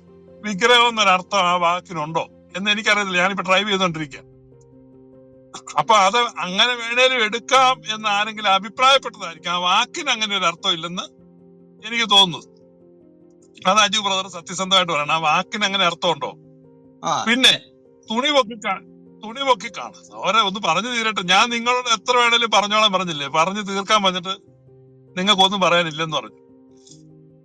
അപ്പൊ തുണി പൊക്കി കാണിക്കും എന്ന് പറയുക. അപ്പൊ അതൊരു ജനതയുടെ തുണിയാണ് പൊക്കുന്നത്. ഇയാളുടെ ലാംഗ്വേജ്, ഇതൊരു ദൈവമല്ലേ? അപ്പൊ ദൈവം പറയുന്നതാണ്, ഞാൻ നിന്റെ തുണി പൊക്കും. തുണി പൊക്കുമെന്ന് പറഞ്ഞാൽ ചെറുതായിട്ടൊന്നുമല്ല, നിന്റെ മൂക്ക് വരെ പൊക്കും. അപ്പൊ പിന്നെ താഴെയുള്ള എല്ലാവരും കാണും. അപ്പൊ ഇതാണ് ഉള്ളിലിരിപ്പ്. മൂക്ക് വരെ ഞാൻ ഈ തുണി പൊക്കി നിന്റെ നാണിടം നാട്ടുകാരെ കാണിക്കും. ഇതാണ് ആറ്റിറ്റ്യൂഡ്. അതൊരു ആലങ്കാരികമായിട്ട് ജനതയെ പറ്റി പറഞ്ഞതാണ്. ജനതയെ പറ്റി പറഞ്ഞാണെങ്കിലും പറയുന്നത് അങ്ങനെയല്ലേ? അപ്പൊ അത് വ്യക്തികളോട് അത് ചെയ്തതിന്റെ ഒരുപാട് തെളിവുകൾ ബൈബിളിലുണ്ട്. വ്യക്തികളോട് അത് ചെയ്തു. അത് അദ്ദേഹത്തിന്റെ പ്രവാചകനോട് തുണിയില്ലാതെ നഗ്നനായി നടന്ന് പ്രവചിക്കാൻ ആവശ്യപ്പെടുന്നുണ്ട്. അതൊരു സൈക്കോയ്ക്ക് മാത്രമല്ലേ സാധിക്കുള്ളൂ. നഗ്നനായി 2 വർഷം തുണിയില്ലാതെ നടക്കണം അങ്ങോട്ടും ഇങ്ങോട്ടും, എന്നിട്ട് പ്രവചിക്കാനാണ്. പിന്നെ അദ്ദേഹത്തിന്റെ ആത്മാവ് വന്നു കഴിയുമ്പോ തുണി പറിച്ച് കളയുക. തുണിയില്ലാതെയാണ് ശൗല് പ്രവചിച്ചത്, തുണിയില്ലാതെയാണ് യെശയ്യാവ് പ്രവചിച്ചത്. അപ്പൊ ഈ തുണി വിരോധമുണ്ട്, തുണി പൊക്കി കാണിക്കുക. ഇതൊക്കെ ബൈബിളിൽ തന്നെ ഉള്ളതാണ് സഹോദരൻ. നിങ്ങൾ വെളുപ്പിച്ചാലും വെളുക്കുമെന്ന് എനിക്കറിയത്തില്ല. നിങ്ങൾ വെളുപ്പിക്കാൻ നോക്ക്. ഇനി നിങ്ങൾ പറഞ്ഞു, അത് കഴിഞ്ഞ് ഞാൻ പറയാം. Okay, thank you brother Shibu. നല്ലൊരു കാര്യം താങ്കൾ പറഞ്ഞത്. അപ്പൊ നമുക്ക് അതിനെ എക്സാമിൻ ചെയ്യാം. അപ്പൊ ഒന്നാമത് താങ്കളും ജിജിയും പറയുന്ന ഒരു കാര്യം, സ്ഥിരമായിട്ട് പറഞ്ഞിട്ടുള്ള ഒരു കാര്യം എന്ന് പറഞ്ഞാൽ, യഹോവ ഒരു ഗോത്രദൈവമാണ്. ആ ഗോത്രദൈവം എന്ന് പറയാൻ കാരണം എന്താണ്? ഒരു ഗോത്രത്തിനോട് എന്തോ പ്രത്യേകമായിട്ടുള്ള സ്നേഹം കാണിക്കുന്നു എന്നുള്ളതാണ് നിങ്ങളുടെ ഒരു ആർഗ്യുമെന്റ്. പക്ഷേ നിങ്ങളുടെ ആർഗ്യുമെന്റിന് തന്നെ ഘടകവിരുദ്ധമായി, അല്ലെങ്കിൽ അതിന് കടവെക്കുന്ന രീതിയിലുള്ള ഒരു വാക്യഭാഗമാണ് താങ്കൾ ഈ പറയുന്ന കളിയാക്കുന്ന കാര്യം. അതായത് ഇവിടെ പറഞ്ഞിരിക്കുന്ന കാര്യം നമ്മൾ ആ നഹൂമിന്റെ തുടക്കം മുതൽ, അതായത് ആ 3-ാം അധ്യായം അതിന്റെ തുടക്കം മുതൽ നമ്മൾ വായിക്കുമ്പോൾ നമ്മൾ എന്താണ് അവിടെ കാണുന്നത്? രക്തപാതങ്ങളുടെ പട്ടണത്തിന് അയ്യോ കഷ്ടം, അത് മുഴുവൻ വ്യാജവും അപഹാരവും നിറഞ്ഞിരിക്കുന്നു, കവർച്ച വിട്ടു പോകുന്നതുമില്ല, ചമ്മട്ടികളുടെ ഒച്ച, ചക്രങ്ങൾ കിരുകിരുന്ന ശബ്ദം, പായുന്ന കുതിരകൾ, ഓടുന്ന രഥങ്ങൾ, കുതിര കയറുന്ന കുതിരച്ചേവകർ, ജ്വലിക്കുന്ന വാൾ, മിന്നുന്ന കുന്തം, അനേകം നിഹിതന്മാർ, അനവധി ശവങ്ങൾ, പിന്നണകൾക്ക് കണക്കില്ല, അവർ പിന്നണങ്ങൾ തടഞ്ഞു വീഴുന്നു, പരസംഗം കൊണ്ട് ജാതികളെയും ക്ഷുദ്രപ്രയോഗം കൊണ്ട് വംശങ്ങളെ വിൽക്കുന്നവളായി ക്ഷുദ്ര നൈപുണ്യവും സൗന്ദര്യവുമുള്ള വേശ്യയുടെ പരസംഗ ബഹുത്വം നിമിത്തം തന്നെ ഇങ്ങനെ സംഭവിച്ചത്. എന്നിട്ടാണ് അടുത്ത വാക്യം പറയുന്നത്, ഞാൻ നിന്റെ നേരെ വരും, ഞാൻ നിന്റെ വസ്ത്രാഗ്രഹങ്ങളെ നിന്റെ മുഖം വരെ പൊക്കി ജാതികളെ നിന്റെ നഗ്നതയും രാജ്യങ്ങളെ നിന്റെ നാണിടവും കാണിക്കും എന്ന് സൈന്യങ്ങളുടെ യഹോവയുടെ അരുളപ്പാട്. എന്നിട്ടാണ് അടുത്ത വാക്യം, ഞാൻ അമേദ്യം നിന്റെ മേൽ എറിഞ്ഞ് നിന്നെ കുൽസിതയും നിന്നാവിഷയവുമാക്കും. ഈ അമേദ്യം എന്ന് പറഞ്ഞതാണ് മറ്റേ അടുത്ത വാക്യം. അതിലേക്ക് നമ്മൾ വരാം. അപ്പൊ നമ്മൾ അതിന്റെ കോണ്ടെക്സ്റ്റ് തന്നെ നമ്മൾ ഒന്നാമത് നോക്കുക. അതായത് നിങ്ങൾ പറയുന്നതാണ് ഈ യഹോവയ്ക്ക് ഇസ്രയേലിനോട് ഭയങ്കര പക്ഷപാതമുണ്ട്. ഇസ്രയേലിന്റെ മാത്രമായിട്ടുള്ള ഒരു ഗോത്ര ദൈവമാണ്. അപ്പൊ ഇസ്രയേലിനെ വളരെ പക്ഷപാതകരമായി സപ്പോർട്ട് ചെയ്യുന്നു എന്നുള്ള രീതിയിലാണ് നിങ്ങൾ പലപ്പോഴും ആരോപണം വെച്ചിട്ടുള്ളത്. പക്ഷെ ഇതിന് നേരെ തിരിച്ച് ഇസ്രയേലിന്റെ അടുത്ത് പറയുന്നത് എന്താന്ന് പറഞ്ഞാൽ, നിങ്ങൾ തെറ്റ് ചെയ്തു കഴിഞ്ഞാൽ ഞാൻ നിങ്ങളെ പണിഷ് ചെയ്യുമെന്ന് അവിടെ പറഞ്ഞിരിക്കുന്നത്. അതായത് ജാതികളെ കൊണ്ട് നിങ്ങളെ പണിഷ് ചെയ്യിപ്പിക്കുമെന്നാണ് പറഞ്ഞിരിക്കുന്നത്. അപ്പോൾ നിങ്ങൾ പറഞ്ഞിരിക്കുന്ന ഈ പറയുന്ന ഒരു ട്രൈബിന് മാത്രം ഓടുള്ള പക്ഷപാതം കാണിക്കുന്ന ദൈവമല്ല എന്ന് അവിടെ തന്നെ ക്ലിയർ ആണ്. ഇത് മാത്രമല്ല, നമ്മൾ ലേവ്യ പുസ്തകത്തിൽ എടുത്തു നോക്കുമ്പോഴത്തേക്കും പലയിടത്തും പരദേശികളായിട്ടുള്ളവരെയും ഇന്ന ജാതികളിലുള്ളവരെയും നിങ്ങൾ ഒരിക്കൽ പരദേശികളായിരുന്നു, ഈജിപ്തിൽ പരദേശികളായിരുന്നു, അതുകൊണ്ട് നിങ്ങൾ അവരെ നിങ്ങളെ പോലെ തന്നെ കണക്കാക്കണം, അവനോട് സ്നേഹം കാണിക്കണം, അവന് പല കാര്യങ്ങളും കൊടുക്കണമെന്നൊക്കെ പറയുന്നുണ്ട്. അപ്പോൾ താങ്കൾ പറഞ്ഞ കാര്യത്തിന് ഘടകവിരുദ്ധമായിട്ടുള്ള ഒരു ചാപ്റ്റർ തന്നെയാണത്. അതായത് ഇസ്രയേൽ തെറ്റ് ചെയ്താൽ ഇസ്രയേലിനോട് പകരം ചോദിക്കുന്ന നീതിമാനായ ഒരു ദൈവമായ യഹോവനെയാണ് ഇവിടെ കാണിക്കുന്നത്. അതായത് യാതൊരു മുഖപക്ഷവും കൂടാതെ അത് ഇസ്രയേൽ ആണെങ്കിലും ആരാണെങ്കിലും തെറ്റ് ചെയ്തു കഴിഞ്ഞാൽ അതിന് പകരം കൊടുക്കുന്ന ഒരു യഹോവയാണ് കാണിച്ചത്. ഇനിയും ആ വാക്യത്തിലേക്ക് നമ്മൾ വരാം. അതായത് ഈ 5-ാം വാക്യമാണ് ഇവിടെ പറഞ്ഞത്, ഞാൻ നിന്റെ നേരെ വരും. ആരുടെ നേരെ? തെറ്റ് ചെയ്ത രക്തപാതകങ്ങളുടെ പട്ടണം.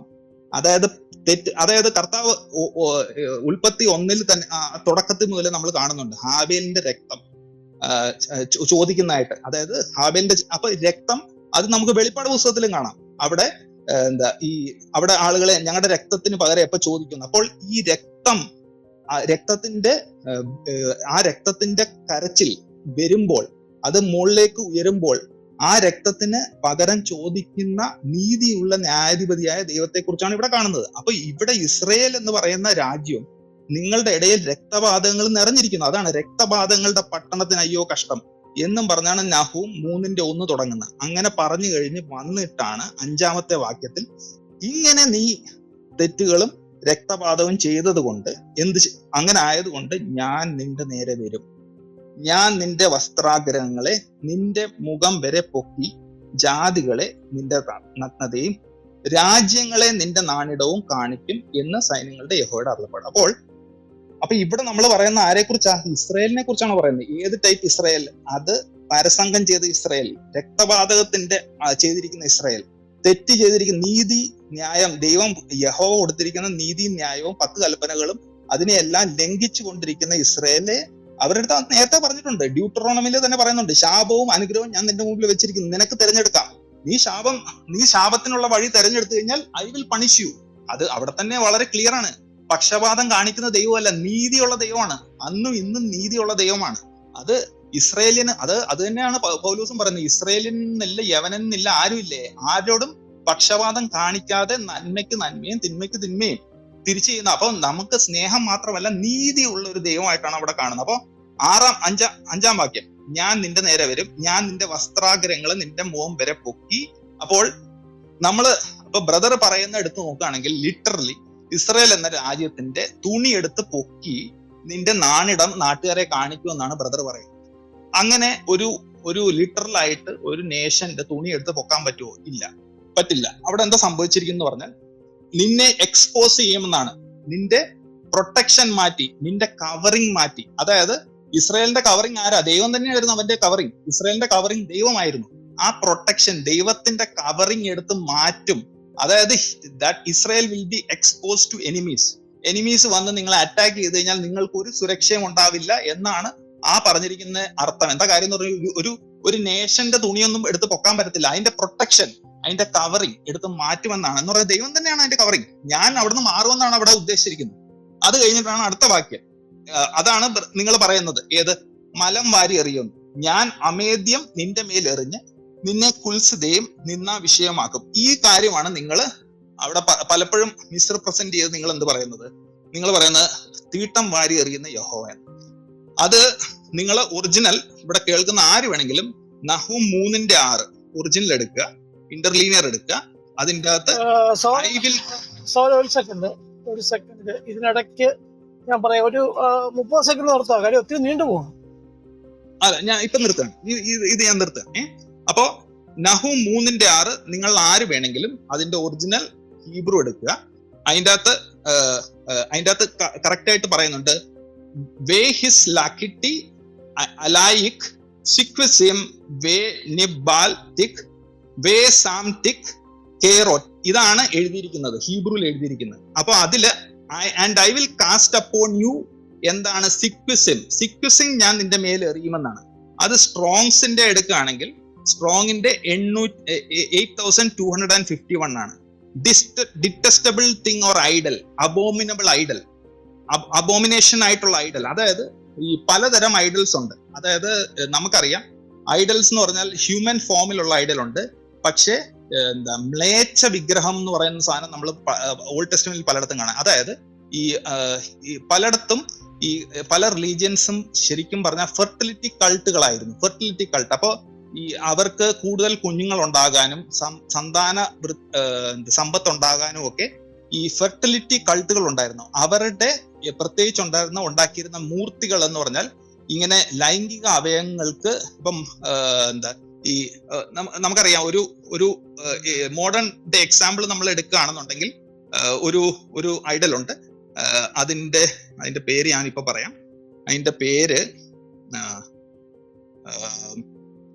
അപ്പം അതായത് പല സ്ഥലങ്ങളുള്ള ഒരു അസ്തോരത്ത് പല സ്ഥലങ്ങളാണ്. അപ്പം ഈ ലൈംഗികമായിട്ടുള്ള ഓരോ അവയവങ്ങളിലെ വലുതാക്കി കാണിക്കുക. അപ്പൊ അബോമിനബിൾ ഐഡൽസ് എന്നാണ് ഇതിന് പറയുന്നത്.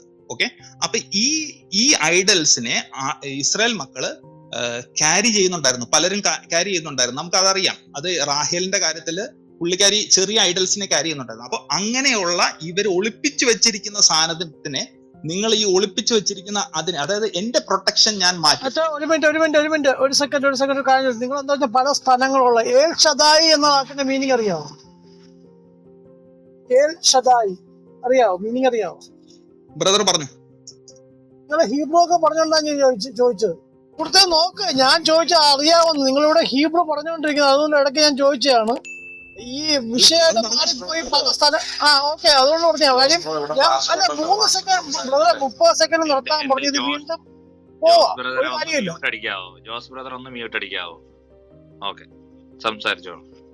അപ്പൊ ഇത് ഞാൻ ഇപ്പൊ തന്നെ വൈൻഡ് അപ്പ് ചെയ്യാണ്. അപ്പൊ ഈ പറഞ്ഞ കാര്യങ്ങള്, അപ്പോ അതായത് ഇതിന്റെ 2 വാക്യങ്ങളും കൂടെ കണക്ട് ചെയ്യുകയാണെങ്കിൽ, പാതകം ചെയ്ത ഒരു ജനത, അത് ഇസ്രായേൽ ആണെങ്കിലും അല്ലാത്തവരാണെങ്കിലും ദൈവം ന്യായം വിധിക്കും. ദൈവം ആരുടെ മുഖപക്ഷം കാണിക്കുന്ന ദൈവമല്ല. യഹോവയായ ദൈവം മുഖപക്ഷം കാണിക്കുന്ന ദൈവമല്ല. പാപം ചെയ്യും, അനുഗ്രഹവും ശാപവും നിന്റെ മുമ്പിൽ വെച്ചിരിക്കുന്നു. നീ തെറ്റ് ചെയ്ത് കഴിഞ്ഞാൽ നിന്നെ ഞാൻ പണിഷ് ചെയ്യുമെന്ന് പറഞ്ഞതിനനുസരിച്ച് രക്തപാതകം ചെയ്ത ഇസ്രായേലിനെതിരെ ദൈവത്തിന്റെ പ്രൊട്ടക്ഷൻ ദൈവം മാറ്റുമെന്നും, ആളുകൾ ഒളിപ്പിച്ചു വെച്ച് ദൈവത്തെ പുറമേ ഇരുന്ന് വർഷിപ്പ് ചെയ്യുന്നു, ഒളിച്ചു വെച്ചിരിക്കുന്ന മ്ലേച്ഛ വിഗ്രഹങ്ങൾ അവർ ഒളിപ്പിച്ചു വെച്ചിട്ടുണ്ട്. അതിനെ എക്സ്പോസ് ചെയ്യും. അത് നിങ്ങളുടെ മുഖത്തേക്ക് തന്നെ, നിങ്ങൾ ഒളിപ്പിച്ചു വെച്ചിരിക്കുന്നു എന്ന് വിചാരിച്ചിരിക്കുന്ന സാധനങ്ങളെ നിങ്ങളുടെ മുഖത്തേക്ക് ഞാൻ ഐ വിൽ എക്സ്പോസ് ദോസ്, എന്നിട്ട് അതിനെ നശിപ്പിക്കുമെന്നാണ് അവിടെ. ഈ 2 കാര്യങ്ങളാണ് അവിടെ പറഞ്ഞിരിക്കുന്നത്. പക്ഷെ ഇതിനെ വളരെയധികം മിസ്കൺസ്ട്രൂ ചെയ്തിട്ടാണ് നമ്മുടെ ശിവു സഹോദരൻ പലയിടത്തും അവതരിപ്പിക്കുന്നത്. ഇതാണ് എനിക്ക് പറയാനുള്ളത്. അപ്പൊ ഈ കാര്യങ്ങൾ ഞാൻ ഈ പറഞ്ഞ നഹൂം 3:6 ഇതിന്റെ ഒറിജിനൽ വേർഡ് സിക്വസീം എന്ന വേർഡ് എന്താണെന്നുള്ളത് നിങ്ങൾ തന്നെ ഒന്ന് എക്സാമിൻ ചെയ്തിട്ട്, ഈ കേൾക്കുന്നവർ നഹൂം 3:6 അവിടെ എന്താണ് എഴുതിയിരിക്കുന്നത്, മലമാണോ വേറെ വല്ലതും ആണോ എന്ന് ദയവായി നിങ്ങൾ തന്നെ എക്സാമിൻ ചെയ്യുക. Thank you Aju brother. അതിന്റെ അർത്ഥം ഡിറ്റസ്റ്റബിൾ തിങ് എന്നാണ് സ്ട്രോങ്സ് കൊടുത്തിരിക്കുന്നതെന്ന് താങ്കൾ തന്നെ പറഞ്ഞു. ഡിറ്റസ്റ്റബിൾ തിങ് ആണ് അമേദ്യം. അപ്പം അത് മലയാളികളുടെ കോൺസെപ്റ്റ് ഡിറ്റസ്റ്റബിൾ തിങ് അമേദ്യം എന്ന് പറയും. നിങ്ങളുടെയൊക്കെ വീട്ടിൽ അത് ഡിറ്റസ്റ്റബിൾ അല്ല എന്ന് വാദിക്കുകയാണെങ്കിൽ എനിക്ക് കുഴപ്പമൊന്നുമില്ല, അത് നല്ലതായിരിക്കും. പിന്നെ ഇവിടെ നിങ്ങൾ വെച്ചിട്ടുള്ള ഇത്രയും നേരം സംസാരിച്ചത് മുഴുവൻ നിങ്ങൾക്ക് തന്നെ കുരുക്കുണ്ടാക്കാൻ. കാരണം ഈ യഹോവ ഗോത്ര ദൈവമാണ് എന്ന ആരോപണത്തെ ഖണ്ഡിക്കാനാണ്. ഇതാ നോക്കൂ, അദ്ദേഹം ഇങ്ങനെ പ്രവർത്തിക്കുന്നു. ഇസ്രായേലിനെ യഹോവയുടെ ഭാര്യയായിട്ടാണ് പഴയ നിയമത്തിൽ പല സ്ഥലത്തും നമ്മൾ കാണുന്നത്, ഭാര്യയായിട്ട്. ഒന്നും രണ്ടും അല്ല, അനേക സ്ഥലങ്ങളിൽ. അപ്പൊ ഈ ഭാര്യ വേശ്യയായി തീർന്നെന്നും അവള് വഴിപിഴച്ചവളാണെന്നും അവള് വ്യഭിചാരം ചെയ്യുന്നവളാണെന്നും വളരെ അശ്ലീല പരാമർശങ്ങളോടെ, ദയാർത്ഥ പരാമർശങ്ങളോടെ പറഞ്ഞിട്ടുണ്ട് യഹോവ. അതുകൊണ്ട് ഈ അവിശ്വസ്തയായ, ഈ കൊള്ളുകയല്ലാത്ത ഭാര്യയെ ഒരു സൈക്കോ ഹസ്ബൻഡിനെ പോലെ പീഡിപ്പിക്കുന്ന രംഗമാണ് നമ്മളിവിടെ കാണുന്നത്. അതുകൊണ്ടാണ് പറഞ്ഞത്, നിന്റെ തുണി ഞാൻ അഴിച്ച് നാട്ടുകാരെ കാണിക്കും. ഇത് സൈക്കോ ഹസ്ബൻഡ്സ് ചെയ്യുന്നതാ. ഈ അടുത്തിടെ ക്ലബ് ഹൗസിൽ വന്ന സിസ്റ്റർ റജീന തന്റെ അനുഭവം പറഞ്ഞപ്പോ, അവരുടെ ആദ്യ ഭർത്താവ് ആ സ്ത്രീയെ നഗ്നയാക്കി വഴി കൊണ്ട് നിർത്തി എന്ന് പറയുന്നുണ്ട് അനുഭവ സാക്ഷ്യത്തിൽ. ആ റജീനയുടെ ആദ്യത്തെ ഹസ്ബൻഡിനെ പോലെയുള്ള ഒരു ഹസ്ബൻഡാണ് യഹോവ. ഇസ്രായേലിനോടുള്ള ബന്ധത്തിൽ അങ്ങനെയാ പറയുന്നത്. വളരെയധികം പീഡിപ്പിച്ച്, അപമാനിച്ച്, മുറിവേൽപ്പിച്ച്, വീട്ടിൽ കാണുന്ന സാധനമൊക്കെ എടുത്ത്, വേസ്റ്റും മലവും ഒക്കെ എടുത്ത് അവളുടെ ദേഹത്ത് എറിഞ്ഞ് അവളെ അപമാനിച്ച് അവസാനം അവളുടെ തുണി പറിച്ച് നാട്ടുകാരെ കാണിക്കുന്നു എന്ന് എഴുതി വെച്ചിരിക്കുകയാണ്. സൈക്കോ ഹസ്ബൻഡാണ്. എന്നാൽ വിശുദ്ധ തിരുവെടുത്ത് പഠിക്കുമ്പോൾ റോമാലേഖനം 7:4 ഈ ക്രൂരനായ ഹസ്ബൻഡ് പീഡിപ്പിച്ച് ഉപേക്ഷിച്ച് മനസ്സ് തകർത്ത് കളഞ്ഞ ആ ഇസ്രായേലിനെ ക്രിസ്തു എന്ന വേറെ ഒരു പുരുഷന് വിവാഹം ചെയ്യുന്നു എന്ന് കാണുന്നുണ്ട്. വേറെ ഒരു പുരുഷൻ, ഹെട്രോസ് എന്നാണ് ഗ്രീക്കിൽ കൊടുത്തിരിക്കുന്നത്. അതിന് യഹോവയാണെന്നോ യഹോവയുടെ ബന്ധത്തിൽപ്പെട്ട ആളാണെന്നോ പറയാൻ പറ്റാത്ത വിധത്തിൽ പൗലുസ്ലിഹ അല്ലോസ് എന്നൊരു പദം ഉണ്ട് വേറെ, എന്നാൽ ഏകദേശം അതുമായിട്ട് ബന്ധമുള്ള അല്ലോസ് ആണ്. ഓരോ ഓറഞ്ച് എടുത്തു, വേറൊരു ഓറഞ്ച് എടുക്കുമ്പോൾ അല്ലോസ് എന്നാ പറയുന്നത്. അതേസമയം വേറൊരെണ്ണം മാങ്ങ എടുത്തോണ്ട് വരുന്നെങ്കിൽ എട്രോസ് എന്നാ പറയുന്നത്. എന്ന് പറഞ്ഞാൽ യഹോവയുമായിട്ട് ഒരു ബന്ധവുമില്ലാത്ത തികച്ചും വ്യത്യസ്തമായ മറ്റൊരുവന് ഇവളെ വിവാഹം ചെയ്യാൻ പോവാണ്. അതുകൊണ്ട് ഇവള് മുൻ വിവാഹത്തിൽ നിന്ന് ഇവൾ ഒഴിയേണ്ടതുണ്ട്. ആ വിവാഹബന്ധം ഒഴിയണമെങ്കിൽ മരിക്കണം. മരണം വരെ നിലനിൽക്കും മുൻ വിവാഹബന്ധം. യഹോവ ഉപേക്ഷിച്ചു. യെരമ്യാ പ്രവചനം 3 യഹോവ ഉപേക്ഷണ പത്രം കൊടുത്തു, ഡിവോഴ്സ് നോട്ടീസ് കൊടുത്തു. പക്ഷെ എങ്കിലും ക്ലെയിംസ് കിടക്കും. നാളെ ഒരിക്കൽ ഈ പുതിയ ജീവിതം നയിക്കുന്ന പുതിയ ഭർത്താവിന്റെയും ഭാര്യയുടെ വീടിന്റെ പുറകെ പഴയ ഭർത്താവായ യഹോവ വന്ന് മുട്ടരുത്. അതിനുവേണ്ടി മരിച്ചിട്ട് ഉയർത്തെഴുന്നേക്കുകയാണ്. അതിനാണ് സ്നാനം. സ്നാനപ്പെട്ട് യഹോവയോടുള്ള ബന്ധത്തിലാണ്. ന്യായപ്രമാണത്തിന് മരിച്ചിരിക്കുന്നു, ന്യായപ്രമാണം സംബന്ധിച്ച് മരിച്ചിരിക്കുന്നു, യഹോവയെ സംബന്ധിച്ച് മരിച്ചിരിക്കുന്നു. മുൻ ഭർത്താവുമായിട്ട് ഈ കിരാതനായ, ഈ മദ്യപാനിയായ, ദിവസം എത്ര ലിറ്റർ മദ്യം യഹോവ കുടിക്കുന്നറിയോ? ബൈബിളിൽ തന്നെയുണ്ട്. എത്ര ലിറ്റർ മദ്യം വലിച്ചു കുടിക്കുന്ന, ഈ തുണി പൊക്കി സ്വന്തം ഭാര്യയുടെ തുണി പറിച്ച് നാട്ടുകാരെ കാണിക്കുന്ന, അവളുടെ ദേഹത്ത് തീട്ടം വലിച്ചെറിയുന്ന, അവളെ അപമാനിച്ച് മുറിവേൽപ്പിച്ച് നിന്ദിച്ച് എപ്പോഴും അവളെ വേശ്യ എന്ന് വിളിക്കുന്ന, അവളുടെ ലൈംഗിക വർണ്ണനകൾ നാട്ടുകാരിലേക്ക് നടത്തുന്ന ഈ സൈക്കോ ഹസ്ബൻഡിന് പകരം ക്രിസ്തു എന്ന വേറൊരു പുരുഷന് അവളെ വിവാഹം കഴിച്ചു കൊടുക്കാൻ തീരുമാനിച്ചു. ആ വിവാഹമാണ് സഭയുടെ വിവാഹം. അതേക്കുറിച്ച് പൗലൂസ്ലീഹ പറയുന്നത് എന്താണെന്നറിയാവോ? അവനോ അവളെ വചനത്തോടു കൂടിയ ജലസ്നാനത്താൽ വിശുദ്ധീകരിച്ചു. എന്നിട്ട് പറയാണ്, കറാ ചുളുക്കം മാലിന്യം ഏതുമില്ലാതെ അവളെ വിശുദ്ധയായും നിഷ്കളങ്കയായും തനിക്ക് തന്നെ മുൻനിർത്തേണ്ടതിന് അവൾക്ക് വേണ്ടി തന്നെ ഏൽപ്പിച്ചു കൊടുത്തു. അല്ലാതെ അവളുടെ തുണി പറിച്ച് നാട്ടുകാരെ കാണിക്കുക, അവളുടെ ദേഹത്ത് തീട്ടം വലിച്ചെറിയുക, അങ്ങനെയുള്ള യഹോവയുടെ പരിപാടിയല്ല യേശു. മറിച്ച് അവളുടെ കുറവുകളെ തന്റെ ശരീരത്തിൽ ഏറ്റെടുത്തുകൊണ്ട് മരിച്ചുയർത്തെഴുന്നേറ്റ യേശു യഹോവയുമായിട്ട് ഒരു ബന്ധമില്ല, ഹെട്രോസ് ആണ്, തികച്ചും വേറൊരുവനാണ്. റോമാലേഖനം 7:4 വായിക്ക്. അതുകൊണ്ട് ക്രിസ്തീയ ഉപദേശത്തിന്റെ അടിസ്ഥാന തത്വം പോലും അറിയാതെ ഇവിടെ വന്ന് തർക്കിക്കാൻ ശ്രമിക്കുന്ന അജു സഹോദരനോട് എനിക്ക് സഹതാപമുണ്ട്. താങ്കൾ ആദ്യം തൊട്ട് ഇതിന്റെ ബാലപാഠം പഠിക്കണം. എന്താണ് ക്രിസ്ത്യാനിറ്റി, എന്താണ് ഈ പറഞ്ഞിരിക്കുന്നത്, എന്തിനാണ് സ്നാനം, ഇതൊക്കെ ഒന്ന് പഠിക്കണം സഹോദര. നിങ്ങൾ തികച്ചും ബാലിശമായിട്ട് ഒരു പുസ്തകത്തിനകത്ത് ഇതുണ്ടെന്ന് വെച്ച് പുസ്തക മതമായി മാറുക. അതിനെ പറയുന്ന ബിബ്ലിയോ മാനിയ എന്ന് പറഞ്ഞ രോഗമാണ്. അപ്പൊ നിങ്ങൾക്ക് ബിബ്ലിയോമാനിയ എന്ന അസുഖമാണ്, ഞാൻ കളിയാക്കി പറയുന്നല്ല, യഥാർത്ഥത്തിലുള്ള ഒരു ഡയഗ്നോസിസ് ആണ്. അപ്പൊ ബിബ്ലിയോമാനിയ ബാധിച്ച അനേകരെ ഞാൻ കണ്ടിട്ടുണ്ട്. ഞാന് വളരെ ദുഃഖകരമെന്ന് പറയട്ടെ, താങ്കൾക്കും ഈ ബിബ്ലിയോമാനിയ ബാധിച്ചിട്ടുണ്ട്. അതുകൊണ്ട് താങ്കൾ അത് തിരുത്താൻ തയ്യാറാകണം. എളിമയോടെ ദൈവസന്നിധിയിൽ ഇരിക്കാൻ തയ്യാറാകണം. യഹോവ ഭാര്യയോ ഇടപെട്ടത് എങ്ങനെയാണ്, യേശു ഭാര്യയോട് ഇടപെട്ടത് എങ്ങനെയാണ് എന്ന് നിങ്ങൾ കാണാൻ തയ്യാറാകണം. ഭാര്യയുടെ കുറവുകളെ നാട്ടുകാരോട് പറയുകയല്ല, അവരുടെ കുറവുകൾക്ക് വേണ്ടി കൂടെ താൻ മരിച്ചു, മുറിവുകളേറ്റു, എന്നിട്ട് അവളെ ചേർത്ത് പിടിച്ചു. എന്താണ് അവളെ പറ്റി യേശുവിന് പറയാനുള്ളത്? അവൾ വിശുദ്ധയാണ്, അവൾ നിഷ്കളങ്കയാണ്, അവൾ കറയില്ലാത്തവളാണ്, അവൾ കളങ്കമില്ലാത്തവളാണ്. അല്ലാതെ അവളുടെ തുണി പറിക്കാൻ ഇനിയും വരും, അങ്ങനെയില്ല. അവളെ നിഷ്കളങ്കയായി നിർത്തേണ്ടതിന് തനിക്ക് വേണ്ടി തന്നെത്താൻ ഏൽപ്പിച്ച ഒരു യേശുവിനെയാണ് യഥാർത്ഥ ക്രിസ്തീയ സഭകൾ പിൻപറ്റുന്നത് എന്ന് താങ്കൾ ദയവായി മനസ്സിലാക്കണം. ഈ മദ്യപാനിയും ഈ മുഴുക്കുടിയനും ഈ കിരാതനായി ഉപദ്രവിക്കുന്ന തുണി പറിക്കുന്ന യഹോവയെ പോലെയുള്ള പഴയ ഭർത്താവല്ല. ഒരുവൻ ക്രിസ്തുവിലായാൽ അവൻ പുതിയ സൃഷ്ടിയായി തീർന്നിരിക്കുന്നു. ഇതാ പഴയത് കഴിഞ്ഞുപോയി. ആ പഴയ അധ്യായങ്ങൾ നീ ഓർക്കണ്ട. രാത്രി കള്ളു കുടിച്ചു വന്നിട്ട് ഇവർ ഇടിച്ച കാര്യം, ഇവൻ നിന്നെ അപമാനിച്ച കാര്യം, അങ്ങനെ കഴിഞ്ഞ ഇരുണ്ട കാലങ്ങളിലെ കാര്യങ്ങൾ നീ ഓർക്കണ്ട. അതുകൊണ്ടാണ് പൂർവീക കാര്യങ്ങൾ നീ അനുസ്മരിക്കുകയോ അവ നിന്റെ മനസ്സിലേക്ക് വരികയോ ഇല്ല എന്ന് പറയുന്നത്. എന്നിട്ട് പറയാണ്, ജെറുസലേമിനെ ഒരു ആനന്ദമായും അവളുടെ ജനത്തെ ഞാൻ ഒരു ആഹ്ലാദമായും പുനഃസൃഷ്ടിക്കും. ആ ആഹ്ലാദമാണ് കുഞ്ഞാടിന്റെ കല്യാണം. അതുകൊണ്ടാണ് യോഹന്നാൻ ശ്ലീഹായുടെ പ്രത്യേക പ്രയോഗം, കുഞ്ഞാടിന്റെ കല്യാണം വന്നുവല്ലോ, എന്റെ കാന്തയും തന്നെ തന്നെ ഒരുക്കിയിരിക്കുന്നു. കുഞ്ഞാടിന്റെ കല്യാണം വന്നപ്പോ വലിയ സന്തോഷമാണ് ഉണ്ടാകുന്നത്. അപ്പം രാജാവിന്റെ മകന്റെ കല്യാണം, ഇതാണ് യേശുക്രിസ്തു ഉപമ പറഞ്ഞ്. രാജാവിന്റെ മകന്റെ കല്യാണം എല്ലാരും വിളിച്ചു. എന്നിട്ട് എന്ത് ചെയ്തു? പട്ടണവാസികൾ തിരിഞ്ഞു നിന്നു. അതുകൊണ്ടെന്ന് പറഞ്ഞു, ആ രാജാവിന്റെ മകന്റെ കല്യാണം നടക്കുമ്പോൾ തന്നെ ആ പട്ടണവും കൂടെ ചുട്ടു കളഞ്ഞേക്കാൻ പറഞ്ഞു. ഇതാണ് യേശു പറഞ്ഞ ഉപമ. അങ്ങനെ AD 70 ഈ മഹാരാജാവിന്റെ മകന്റെ വിവാഹം ഈ യഹോവയാൽ പീഡിപ്പിക്കപ്പെട്ട് ഉപേക്ഷിക്കപ്പെട്ട് നടന്ന ആ പഴയ നിയമത്തിലെ ആ വൈധവ്യം ബാധിച്ച മുറിവുകളേറ്റ ആ സ്ത്രീയുമായിട്ടുള്ള വിവാഹം, അവളെ സ്നാനപ്പെടുത്തി അവളെ പുതിയ സൃഷ്ടിയാക്കി ആ വിവാഹം നടക്കുമ്പോൾ തന്നെ അവന്മാരുടെ പട്ടണം ചുട്ടു കളഞ്ഞു. ഇത് യേശുക്രിസ്തു പറഞ്ഞതാണ്. അതുകൊണ്ട് താങ്കൾ സുവിശേഷം എന്താണെന്ന് ആദ്യം മനസ്സിലാക്കണം, എന്നിട്ട് തർക്കിക്കാൻ ഇറങ്ങണമെന്ന് വളരെ താഴ്മയോടെ വിനയത്തോടെ ഞാൻ അഭ്യർത്ഥിക്കുകയാണ്. Thank you. ഓക്കെ, അപ്പം ബ്രദർ ഷിബു പറഞ്ഞ കാര്യങ്ങൾ ഓരോന്നായിട്ട് ഞാൻ മറുപടി പറയാം. അദ്ദേഹം പറഞ്ഞിരുന്നു, അതായത് ഇതിന്റെ ട്രാൻസ്ലേഷൻ ഇത് ഞാൻ എണ്ണി നോക്കി, ആ സ്ട്രോങ്സിൽ തന്നെയുണ്ട്, നിങ്ങൾ നോക്കുക. ഈ വാക്ക് 28 പ്രാവശ്യമാണ് ഹീബ്രുവിൽ ഉപയോഗിച്ചിരിക്കുന്നത്, ബൈബിളിൽ യൂസ് ചെയ്തിരിക്കുന്നത്.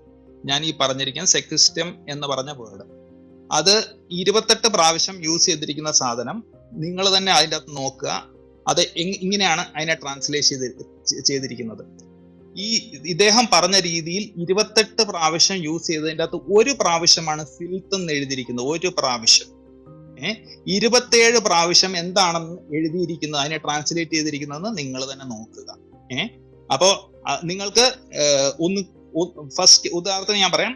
ഒന്ന് ഇതേ വാക്ക് ഫസ്റ്റ് കിങ്സ് 11:15 എഴുതിയിട്ടുണ്ട്, detestable idol of the Ammonites. ഐഡൽസുമായിട്ട് ബന്ധപ്പെടുത്തി first Kings 11:7 detestable idol of Moab. അപ്പൊ ഈ കാര്യം, അതായത് മോലേക്കിനെ കുറിച്ചാണ് അവിടെ പറഞ്ഞിരിക്കുന്നത്. അതായത് കുഞ്ഞുങ്ങളെ ഈ മോലേക്കിന്റെ ഐഡലിന് അവര് സ്വന്തം മക്കളെ അർപ്പിക്കുമായിരുന്നു. അത് ദൈവത്തിന്റെ മുമ്പിൽ അബോമിനേഷൻ, ഡിറ്റസ്റ്റബിൾ ആയിരുന്നു. അപ്പൊ 28 പ്രാവശ്യം ഈ ഇത് യൂസ് ചെയ്തതിൻ്റെ അകത്ത് ഇദ്ദേഹം പറയുന്ന രീതിയിൽ ഏകദേശം അർത്ഥം നമുക്ക് ഉപയോഗിക്കാമോ എന്ന് പറ്റുന്ന ഒറ്റ ലൊക്കേഷൻ, 28 സ്ഥലങ്ങളിൽ ഒറ്റ ലൊക്കേഷനിൽ മാത്രമേ ഫിൽത്ത് എന്നുള്ള വാക്ക് നമുക്ക് യൂസ് ചെയ്യാൻ പറ്റത്തുള്ളൂ.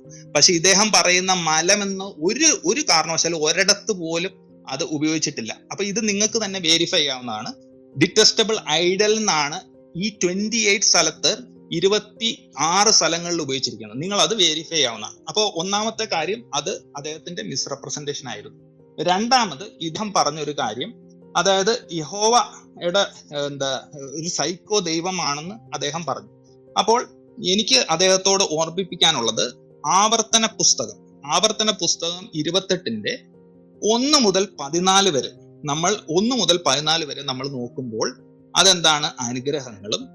14 ശേഷം, അതായത് ഞാൻ പറയുന്ന കാര്യങ്ങൾ നിങ്ങൾ ചെയ്യുകയാണെങ്കിൽ നിങ്ങൾക്ക് അനുഗ്രഹമെന്നും, അതായത് ഇങ്ങനെയാണ് ആവർത്തന പുസ്തകം 28:1 മുതൽ, അതായത് രണ്ടാമത്തെ വാക്യം, ഞാൻ ആജ്ഞാപിക്കുന്ന സകല കൽപ്പനകളെയും പ്രമാണിച്ചു നടന്നാൽ നിന്റെ ദൈവമായ യഹോവ നിന്നെ ഭൂമിയിലുള്ള സർവ്വജാതികൾക്കും മീതെ ഉന്നതമാക്കും. നിന്റെ ദൈവമായ യഹോവയുടെ വാക്ക് കേട്ടനുസരിച്ചാൽ ഈ അനുഗ്രഹങ്ങളെല്ലാം നിനക്ക് സിദ്ധിക്കും.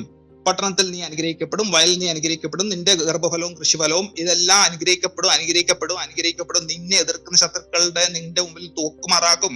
ഇങ്ങനെ എല്ലാം പറഞ്ഞ അനുഗ്രഹങ്ങളുടെ ഒരു പട്ടിക പറഞ്ഞതിന് ശേഷം 15-ാം വാക്യം മുതലാണ് നീ ഇത് ചെയ്യാതിരുന്നു കഴിഞ്ഞാൽ, നീ തെറ്റ് ചെയ്താൽ, നീ യഹോവയുടെ പ്രമാണങ്ങളെ പ്രയോഗിക്കാതെ രക്തപാതകവും തെറ്റും ചെയ്താൽ. അപ്പൊ ഷിബു സഹോദരൻ പറയുന്ന ഒരു ദൈവത്തിന് ഇസ്രയേൽ തെറ്റ് ചെയ്തു കഴിഞ്ഞാൽ ഇസ്രയേലിനെ ശിക്ഷിക്കാൻ പാടില്ല.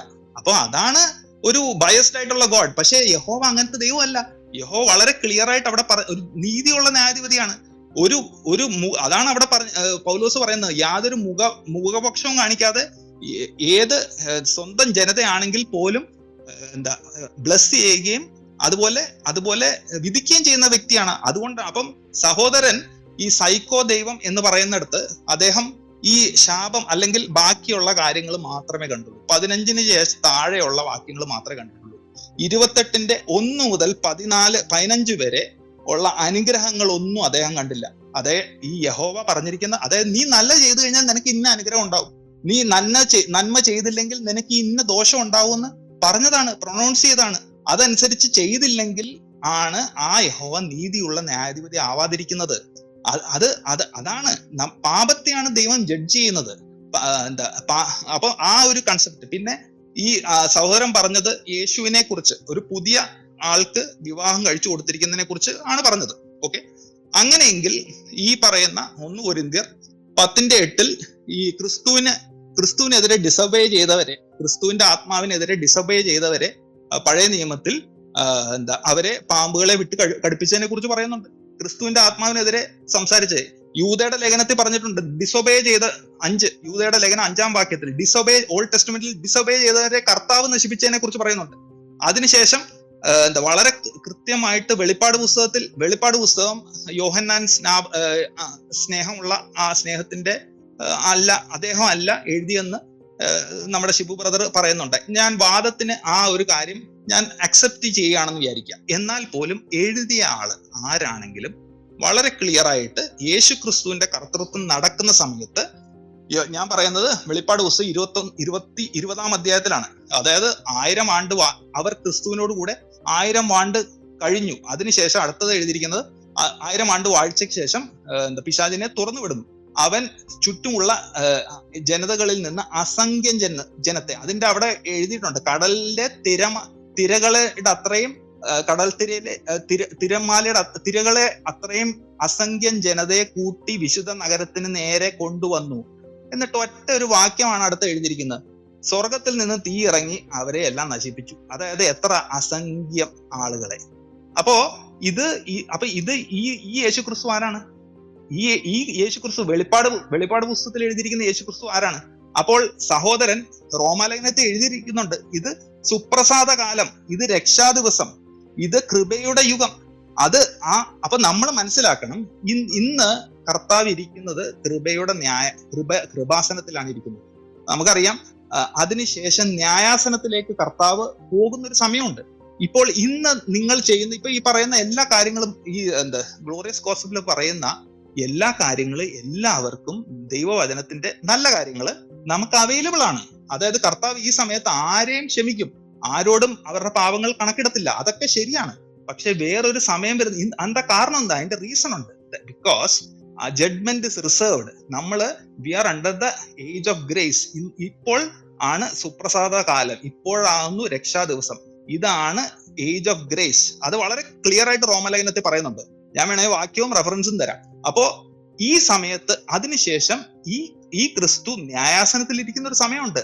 ആ സമയത്താണ് ജഡ്ജ്മെന്റിനെ കുറിച്ച് നമ്മൾ കാണുന്നത്. അപ്പോൾ നമ്മള് ഈ സുവിശേഷങ്ങളിൽ കർത്താവ് മനുഷ്യനെ രക്ഷിക്കാൻ വന്ന സമയത്ത്, കൃപായുഗത്തിന്റെ തുടക്കത്തിലുള്ള കർത്താവിനെ വെച്ച് കർത്താവിന്റെ പഴയ നിയമത്തിന്റെ തെറ്റായിട്ടുള്ള കാര്യങ്ങളെ മാത്രം കണ്ടുകൊണ്ട്, തെറ്റായിട്ട് അതിനെ വ്യാഖ്യാനിച്ച്, നന്മകളൊന്നും കാണാതെ, പഴയ നിയമ അതുപോലെ ഫ്യൂച്ചറിൽ അതായത് യൂദയുടെ ലേഖനവും അതായത് കൊരിന്ത്യ ലേഖനത്തിലും അതുപോലെ വെളിപ്പാട് പുസ്തകത്തിലും ഇനി ക്രിസ്തുവിന്റെ സമയത്ത് ക്രിസ്തുവിന്റെ കർത്തൃത്വം നടക്കുന്ന സമയത്ത് ഇപ്പം നമ്മുടെ ഷിബു ബ്രദർ പറഞ്ഞുകൊണ്ടിരുന്നെന്ന് പറഞ്ഞ AD 70 ശേഷം ക്രിസ്തുവിന്റെ കർത്തൃത്വം ഏറ്റെടുത്തെന്നാ. യേശു ക്രിസ്തു കർത്തൃത്വം ഏറ്റെടുത്തു. ഈ സമയത്താണ് എന്നിട്ട് പഴയ നിയമത്തിലുള്ള എല്ലാ കൊലകളെയും യഹോവയുടെ തലയിലാണ് വെച്ചിരുന്നത്. അങ്ങനെയാണെങ്കിൽ AD 70 ശേഷം ക്രിസ്തു കർത്തൃത്വം എടുത്തതിന് ശേഷമാണ് ലോകത്തിൽ ഏറ്റവും അധികം മനുഷ്യക്കുരുതി നടന്നിട്ടുള്ളത്. കഴിഞ്ഞ 1900 first world war, second world വാറിൽ മില്യൺസ് ആണ് മരിച്ചു വീണിട്ടുള്ളത്. അപ്പോൾ പഴയ നിയമത്തിലുള്ള എല്ലാ കൊലകളും എല്ലാ മരണവും എല്ലാ ആളുകൾ കൊന്നതിനെ എല്ലാം യഹോവയുടെ തലയിൽ വെച്ചിരുന്ന ഇതേ ശിവു സഹോദരന്റെ അതേ ക്രൈറ്റീരിയ വെച്ചിട്ട് പുതിയ നിയമത്തിൽ ഈ AD 70 ശേഷം യേശു ക്രിസ്തു കർത്തൃത്വം ഏറ്റെടുത്തെന്ന് ഇദ്ദേഹം തന്നെ ഈ പറയുന്ന സമയത്തിന് ശേഷമുള്ള എല്ലാ കൊലകളും യേശു ക്രിസ്തുവിന്റെ തലയിൽ വെക്കേണ്ടി വരും. അതേ ക്രൈറ്റീരിയ എടുത്തു നോക്കുകയാണെങ്കിൽ അങ്ങനെയല്ല. ഞാൻ പറയുന്നത് പഴയ നിയമത്തിലും പുതിയ നിയമത്തിലും അത് യഹോവയുടെ തലയിലും പുതിയ നിയമത്തിൽ ഇപ്പോഴത്തെ സമയത്ത് നടക്കുന്ന കാര്യങ്ങൾ യേശുവിന്റെ തലയിലും വെക്കേണ്ട കാര്യമില്ല. അതാണ് നമുക്ക് തെറ്റ്. നിങ്ങൾ അങ്ങനെയാണെന്നുണ്ടെങ്കിൽ യേശുവിന്റെ സമയത്ത് നടന്നിരിക്കുന്ന യേശുവിന്റെ കർത്തൃത്വത്തിന്റെ സമയത്ത് നടന്നിരിക്കുന്ന വേൾഡ് വാറുകളുടെ ഉള്ളിൽ മില്യൺസ് ആണ് മരിച്ചിട്ടുള്ളത്. അതിനെല്ലാം യേശു ക്രിസ്തുവിന് ഉത്തരവാദിയാക്കാൻ പറ്റുമോ? ഒരിക്കലും പറ്റില്ല. അതുപോലെ പക്ഷെ വളരെ ക്ലിയർ ആയിട്ട് ഒരു കാര്യമുണ്ട്. ഞാൻ പറഞ്ഞ വെളിപ്പാട് പുസ്തകം 20-ാം അധ്യായത്തിൽ അവിടെ സംഭവിക്കാൻ പോകുന്നത് എന്താ കാര്യം? 1000 ആണ്ട് വാഴ്ചയ്ക്ക് ശേഷം സംഭവിക്കുന്ന കാര്യമാണ്. അതിൽ യേശുവിന് വളരെ ക്ലിയർ ആയിട്ടുള്ള കർത്തൃത്വം ഉണ്ട്. അതിന് സ്വർഗത്തിന് കർത്തൃത്വം ഉണ്ട്. സ്വർഗത്തിൽ നിന്നാണ് തീ ഇറങ്ങുന്നത്. അപ്പൊ നമുക്ക് എന്താ പറ്റുന്നെന്ന് പറഞ്ഞാൽ ദൈവത്തെ കുറിച്ചുള്ള ഒരു റോങ് കൺസെപ്റ്റിൽ നിന്നാണ് ഇത് വരുന്നത്. അതായത് ദൈവത്തിന് ഒറ്റ ആട്രിബ്യൂട്ടേ ഉള്ളൂ. ശിബു സഹോദരന്റെ ദൈവം സർവശക്തനല്ല.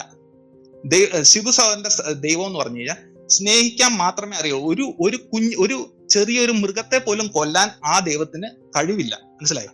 പക്ഷെ അങ്ങനെയുള്ള ഒരു ദൈവത്തിനെ അല്ല നമ്മൾ കാണുന്നത്.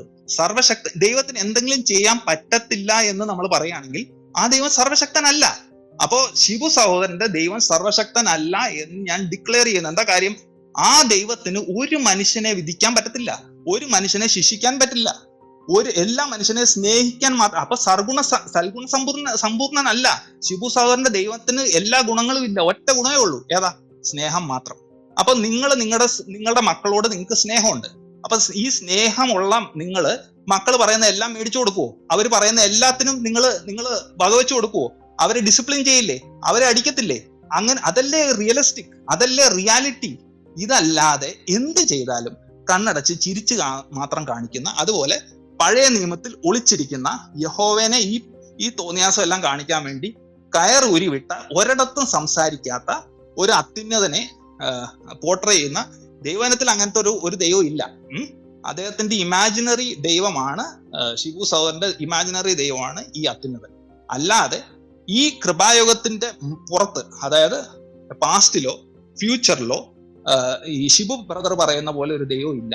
അത് നമുക്ക് വളരെ ശിവു ബ്രദർ ഈ വെളിപ്പാട് പുസ്തകം 20-ാം അധ്യായത്തിൽ ക്രിസ്തുവിന്റെ സന്നിധിയിൽ നടക്കുന്ന ആ കൊലയെക്കുറിച്ച് ഒരു എക്സ്പ്ലനേഷൻ തന്നാൽ കൊള്ളായിരുന്നു.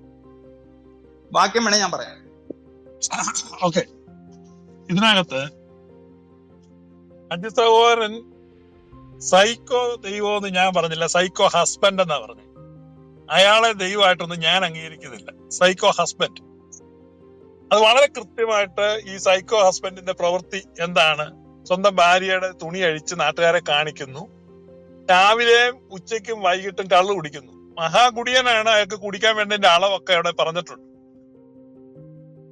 എത്ര ലിറ്റർ വെച്ചാ ഓരോ ദിവസവും കുടിക്കുന്നത്. വീക്കെൻഡിൽ ഭയങ്കര കുടിയാ, വീക്കെൻഡില് 7 ഇരട്ടി വേണമെന്ന് പറഞ്ഞിട്ടുണ്ട്. പിന്നെ മാസത്തിന്റെ ആദ്യം അമാവാസിയിലും പൂര കുടിയാണ്. ഇങ്ങനെ മഹാമദ്യപാനിയും ഭാര്യയെ ഉപദ്രവിക്കുന്നവരുമായ ഈ ഭർത്താവ് എറിഞ്ഞത് അമേദ്യമല്ല, വേറെ എന്തോ പാത്രമോ കിണ്ടിയോ മൊന്തയോ, എന്തായാലും ഭാര്യയുടെ മോന്തക്കെട്ട് എറിഞ്ഞല്ലോ. കിണ്ടിയോ മൊന്തയോ ഏതാണ്ടാന്നാണ് ഹീബ്രു വായിച്ചിട്ട് അജു ബ്രദർ വ്യാഖ്യാനിച്ചത്. ഉണ്ടെന്നോ ബക്കറ്റല്ല, കിണ്ടിയോ മൊന്തയോ ആയിരിക്കും. മനസ്സിലായോ? കിണ്ടിയോ മൊന്തയോ എടുത്ത് എറിയാണ്. അജു ബ്രദറിന്റെ മാനസികാവസ്ഥ എനിക്ക് മനസ്സിലാവും. കാരണം കുരുപൊട്ടുക എന്നുള്ളൊരവസ്ഥയുടെ അങ്ങേയറ്റത്താണ് നിൽക്കുന്നത്. അതുകൊണ്ടാണ് താങ്കൾ 22 മിനിറ്റ് സംസാരിച്ചിട്ട് ഞാൻ ഒരക്ഷരം മിണ്ടിയില്ല. ഞാൻ വാ തുറന്നപ്പോഴേ താങ്കൾക്ക് കുരു പൊട്ടാൻ തുടങ്ങി. അത് കുഴപ്പമില്ല, അസ്വസ്ഥത ഉണ്ടാകും. ഈ യഹോവ ഒരു സൈക്കോ ഹസ്ബൻഡാണ്. സൈക്കോ ഹസ്ബൻഡ് എന്ന് പറഞ്ഞാല് മഹാമാനസിക രോഗമാണ് അദ്ദേഹത്തിന്. എന്നാല് യേശുക്രിസ്തുവിന് അത്തരത്തിലുള്ള മാനസിക രോഗമില്ല, ഗതിഭേദത്താലുള്ള ആച്ഛാദനമില്ല. വളരെ സൗമ്യനായി ശാന്തനായി നിൽക്കുന്ന ഹസ്ബൻഡ്. പിന്നെ ഇദ്ദേഹം പറയുന്നത് അനുഗ്രഹം പറഞ്ഞായിരുന്നു. ഏത് സൈക്കോ ഹസ്ബൻഡും ഭാര്യയോട് ചാടുവാക്കുകൾ പറയും. മുഴുവൻ സമയം തെറിയല്ല, മുഴുവൻ സമയം ഇടിയല്ല. അവളോട് ലോകം പറയും, ചക്കരെ, പൊന്നെ, മുത്തേ, പഞ്ചാര എന്നൊക്കെ പറയും കാര്യം സാധിക്കാൻ വേണ്ടി. അങ്ങനെയൊക്കെ പല കാര്യങ്ങളും പറയും. പിന്നെ അവന്റെ സ്വഭാവം വെളിപ്പെടും. ഇവന്റെ സ്വഭാവത്തിന് സ്ഥായി ഭാവമില്ല. മനസ്സിലായോ? നിങ്ങൾ ഈ സൈക്കോ ഹസ്ബൻഡ് ഫുൾ ടൈം അങ്ങ് വിച്ചാത്തി എടുത്ത് കുത്തുകയെന്നാണ് ഓർത്ത്. അപ്പൊ ഞാൻ നിനക്ക് അത് തരാം, നിനക്ക് ഇത് തരാം, സാരി മേടിച്ച് തരാം, സിനിമയ്ക്ക് കൊണ്ടുപോകാം, ബീച്ചിൽ കൊണ്ടുപോകാം, നമുക്ക് ടൂർ പോവാം, സ്വിറ്റ്സർലൻഡിൽ പോവാം, ഇങ്ങനെയൊക്കെ പറയും. പക്ഷെ അവന്റെ തനിക്കോണം മനസ്സിലാകുന്ന എപ്പോഴാ? അതാണ് നിങ്ങൾ വായിച്ച് നിങ്ങളുടെ കാലെ വെടിവെക്കായിരുന്നു. ആവർത്തനം 28-1 മുതൽ 14 വരെ. ഈ പറഞ്ഞ അനുഗ്രഹങ്ങളിൽ ഏതെങ്കിലും ഇസ്രായേൽ എന്ന ഭാര്യയ്ക്ക് യഹോവ എന്ന കിരാതനായ ഭർത്താവ് ചെയ്തു കൊടുത്തതിന്റെ ഒരു തെളിവ് അജു ബ്രദറിന് വെക്കാൻ പറ്റുമോ? ഇയാള് 14 വാക്യങ്ങളിൽ മുഴുത്ത അനുഗ്രഹം ഉണ്ടാക്കുമെന്ന് പറഞ്ഞു. ഒരനുഗ്രഹവും കൊടുത്തില്ല. അത് കഴിഞ്ഞ് മുഴുവൻ ശാപവും പ്രാക്കും തന്നെ. കുടിയനായ ഒരു ഭർത്താവിന് അതിൽ കൂടുതലൊന്നും ചെയ്യാൻ പറ്റത്തില്ല. കള്ളുകുടിയനായ ഭർത്താവായിട്ടാണ് യഹോവയെ ബൈബിളിൽ അവതരിപ്പിച്ചിരിക്കുന്നത്. അപ്പൊ ഫുൾ ടൈം കള്ളും കുടിച്ച് ഇങ്ങനെ ചീത്ത വിളിച്ച് ഭാര്യയെ പറ്റി അപവാദം നാട്ടുകാരോട് പറയുകയാണ്. നീ നോക്ക്, ഇത് കണ്ടോ, നാട്ടുകാരെ കണ്ടോ, ഇവള് മഹാവേശിയാണ്, ഇവളെല്ലാ പച്ചമരത്തിന്റെ കീഴിൽ നഗ്നയായി കാലുകൾ അകത്തി മലർന്നു കിടന്ന്. എന്തുവാണ് അജു ബ്രദറിന്റെ ദൈവം പറയുന്ന?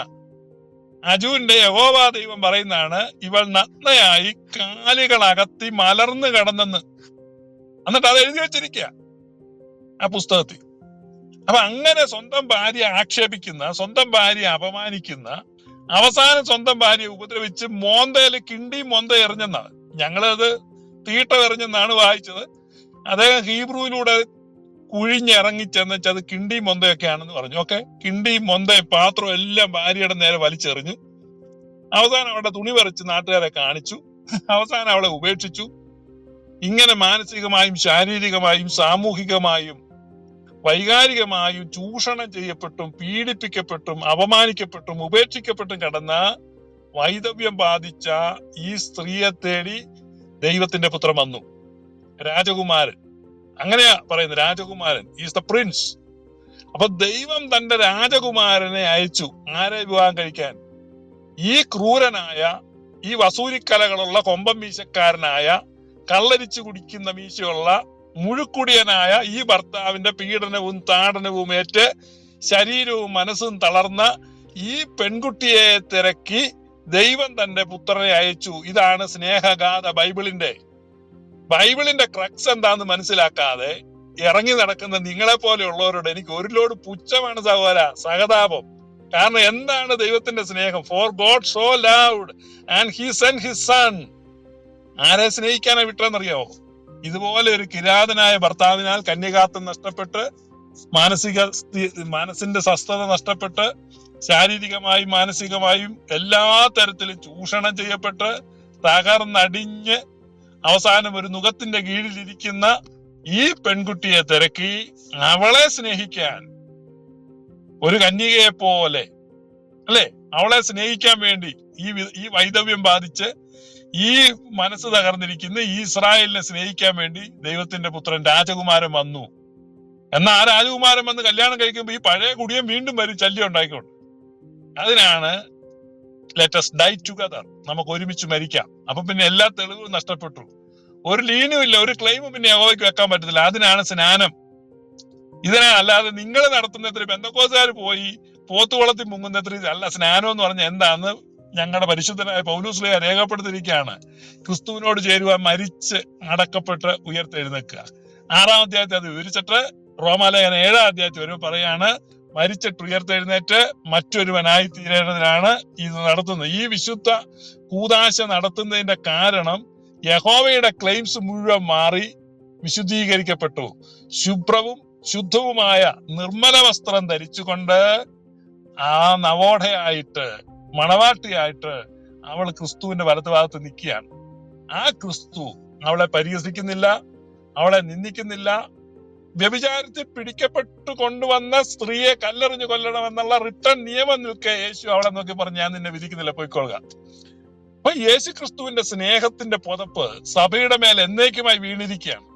നിങ്ങൾ ചിന്തിക്കുന്ന പോലെ അത് കുറച്ചു കഴിയുമ്പോൾ മാറ്റി വെച്ച് വീണ്ടും അവൾക്ക് പഴയ പോലെ ഇടിക്കുന്ന യഹോവ വെളിപ്പെട്ട് വരുമെന്ന് പറഞ്ഞാൽ അത് നിങ്ങളുടെ സ്വപ്നം മാത്രമാണ്.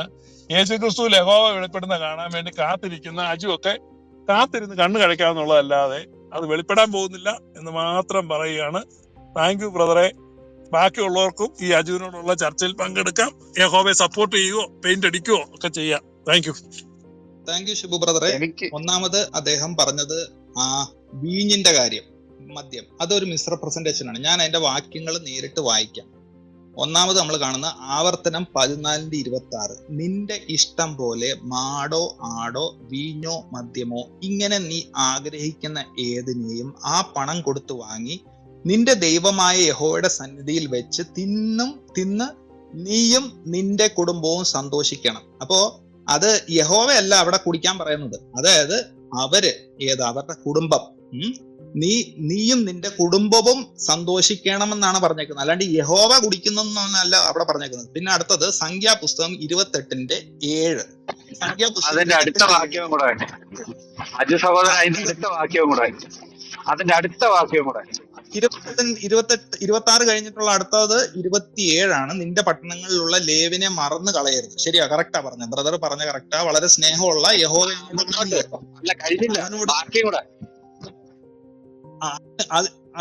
ഓക്കെ എന്നാ ശരി. അപ്പൊ നിന്റെ പട്ടണങ്ങളിലുള്ള ലേവിനെ മറന്നു കളയരുത്, അവന് നിന്നോട് കൂടെ ഓഹരിയും അവകാശവും ഇല്ലല്ലോ.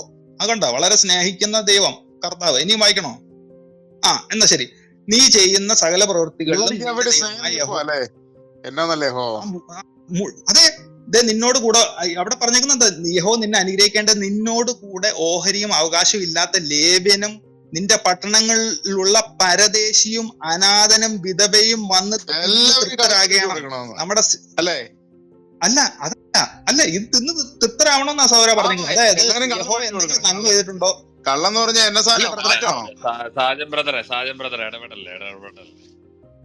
ബ്രദറെ, അപ്പൊ ഇവിടെ വളരെ ക്ലാരിഫൈ ചെയ്ത് കാണുന്നുണ്ട്. അവിടെ ആരാണ് ഇത് കുടിക്കണമെന്ന്, യഹോവയാണോ കുടിക്കണമെന്ന് പറഞ്ഞത്, അല്ലെങ്കിൽ കുടുംബം? പിന്നെ അടുത്ത വാക്യം സംഖ്യാപുസ്തകം 28:7, അതിന്റെ പാനീയാഹാരം കുഞ്ഞാടൊന്നിന് 1/4 ഹീൻ മദ്യം ആയിരിക്കണം. അത് യഹോവയ്ക്ക് പാനീയയാഗമായി വിശുദ്ധ മന്ദിരത്തിൽ ഒഴിക്കണം. ഓക്കെ, അപ്പോ ഇവിടെ എവിടെയാണ് യഹോവ ഇതെല്ലാം വന്ന് കുടിക്കുന്നു? അതാണല്ലോ പറയുന്നത്. അതായത് ഇവർ പറയുന്ന കേട്ട് നോക്കി കഴിയുകയാണെങ്കിൽ, ഇമാജിൻ ചെയ്ത് നോക്കുകയാണെങ്കിൽ, യഹോവ എന്ന് പറയുന്ന ഒരു ദുർമൂർത്തി അവിടെ ഇരിക്കുന്നു. എന്നിട്ട് അദ്ദേഹം ചോദിക്കുകയാണ്, നിങ്ങൾ എന്റെ അടുത്തോട്ട് കൊണ്ടുപോവാ, എന്റെ അടുത്ത് കൊണ്ടുവന്ന് ഇവിടെ വെക്ക്, എനിക്ക് കുടിക്കണം എന്നുള്ള രീതിയിലാണ് ഇവർ അവതരിപ്പിക്കുന്നത്. പക്ഷെ അവിടെ എന്താണ് ശരിക്കും എഴുതിയിരിക്കുന്നത്? അവിടെ യഹോവ കുടിക്കുന്നതാണ് എഴുതിയിരിക്കുന്നത്. നിങ്ങൾ പറയുന്നേ ഒരു ചെറിയ സംഭവം ഉണ്ട്.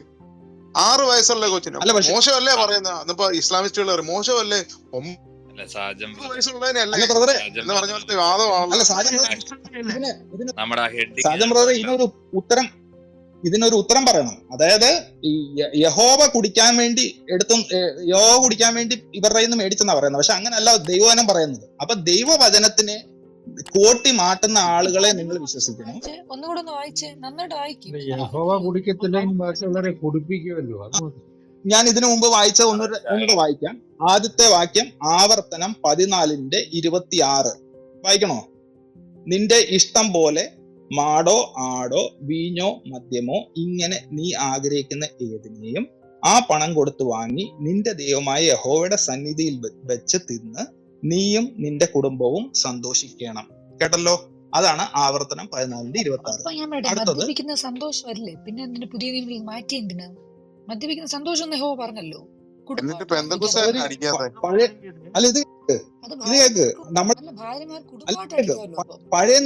പുതിയ നിയമത്തിൽ പറയുന്നുണ്ടല്ലോ, നിന്റെ അജീർണത നിമിത്തം കുറച്ച് വീഞ്ഞ് കഴിക്കാൻ പറയുന്നുണ്ട്. അല്ല, വീഞ്ഞ് ഇത് മദ്യം എന്നല്ലേ പറയുന്നത്. പഴയ നിയമത്തിലെ സൗകര്യം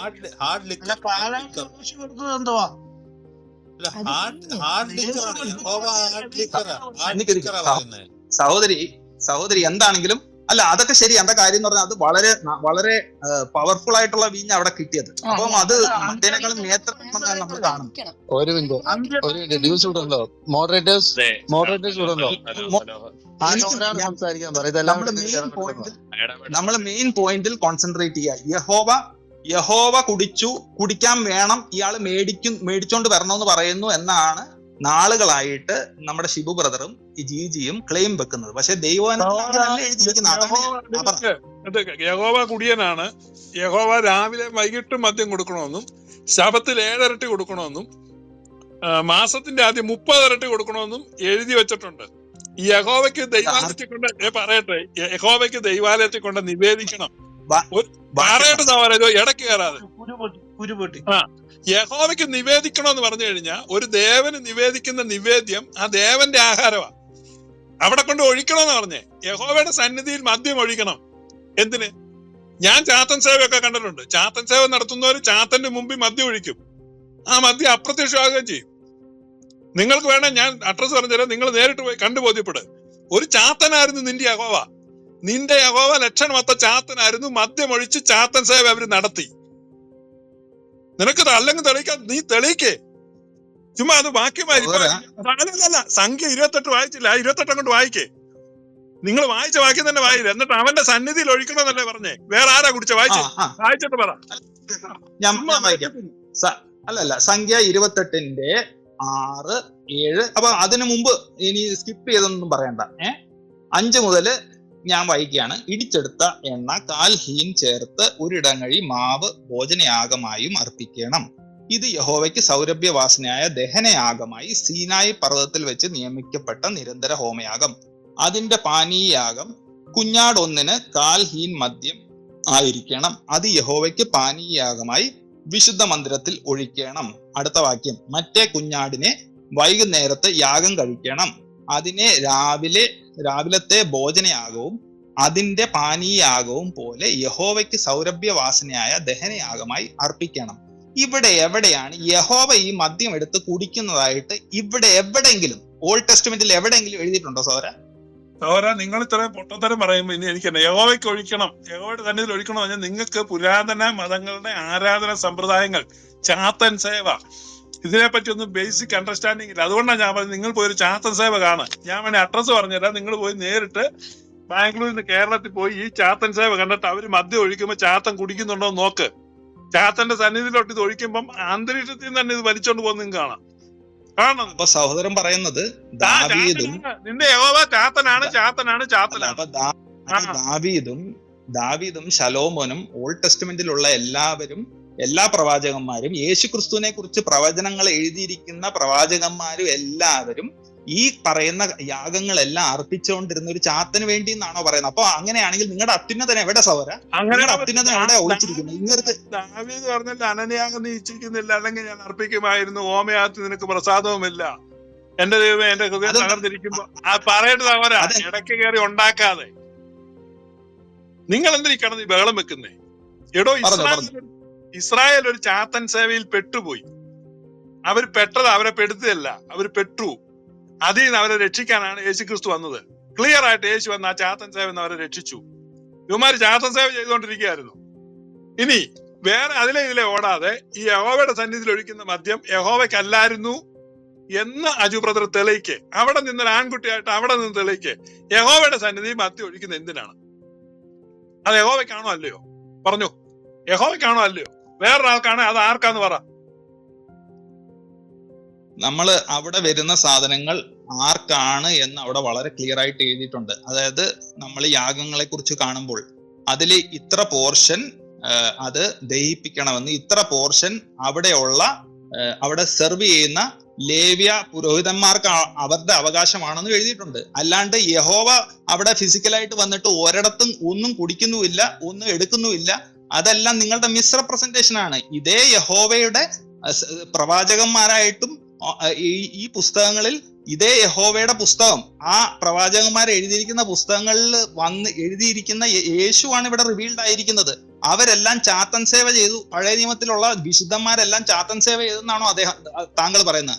അതിനൊന്നും ഒരു ജസ്റ്റിഫിക്കേഷനും ഇല്ല സഹോദര. എന്നാ പിന്നെ ഈ വെളിപ്പാട് പുസ്തകം 20-ാം അധ്യായത്തിൽ യേശു ക്രിസ്തു അത് യഹോവയ്ക്ക് തന്നെ താഴെ ഡെലിവർ ഇട്ടിട്ടുണ്ട്. എല്ലായിടത്തും യഹോവയ്ക്ക് തന്നെ. അപ്പം അജു ഫിസിക്കലി വരുന്നില്ലെന്നോ? അപ്പൊ ഫിസിക്കലി പുള്ളി വരത്തില്ല. അതെ.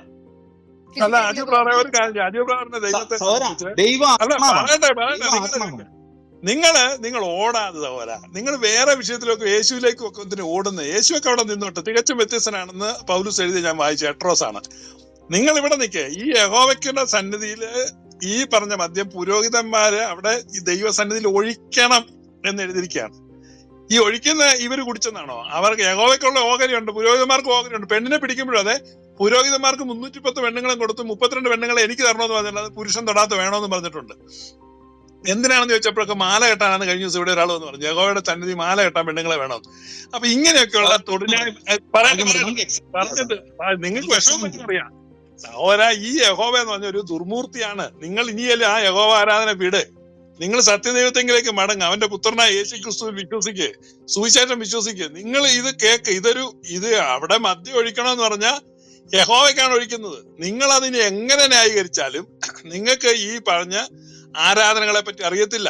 നിങ്ങൾ പറയാണ് യഹോവ എന്ന് പറഞ്ഞാൽ അങ്ങനെ ഒരാളൊന്നും ഇല്ല, അതൊരു സങ്കല്പാണ്, അത് പുരോഹിതന്മാരൊക്കെ എല്ലാം കൂടെ ഇറച്ചി തിന്നാനും കള്ളു കുടിക്കാനും നടത്തിയ ഒരു സെറ്റപ്പാണ്, യഹോവ അവരുടെ മനസ്സിലുള്ളതാണ്. അങ്ങനെ യഹോവ ഇല്ലെന്ന് പറഞ്ഞേ. യഹോവ എന്ന് പറഞ്ഞാൽ ശരിക്കും ഫിസിക്കലി ഇടപെടുന്ന ആളായിരുന്നു.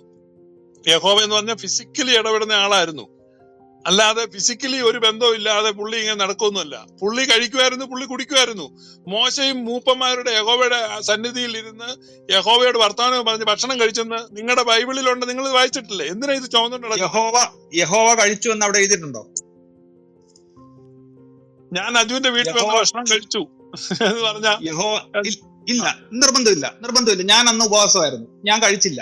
താങ്കൾ എന്റെ വീട്ടിൽ വന്നു, ഭക്ഷണം കഴിച്ചു. അവിടെ യഹോവ ഭക്ഷണം കഴിച്ചെന്ന് എവിടെങ്കിലും എഴുതിയിട്ടുണ്ടോ? കേക്ക്, നിങ്ങൾ അന്ന് ഉപവാസമായിരുന്നു. നിങ്ങൾ ഒരിക്കലും ഭക്ഷിക്കാത്ത ഒരാളാണ്. നിങ്ങളുടെ വീട്ടിൽ വന്ന് എനിക്ക് കഴിക്കാൻ പറ്റുമോ? പിറ്റേ ദിവസം കഴിക്കുമല്ലോ. ഞാൻ മനുഷ്യനായത് കാരണം ഞാൻ മനുഷ്യനായതുകൊണ്ട് കഴിക്കും. പക്ഷെ എവിടെങ്കിലും എഴുതിയിട്ടുണ്ടോ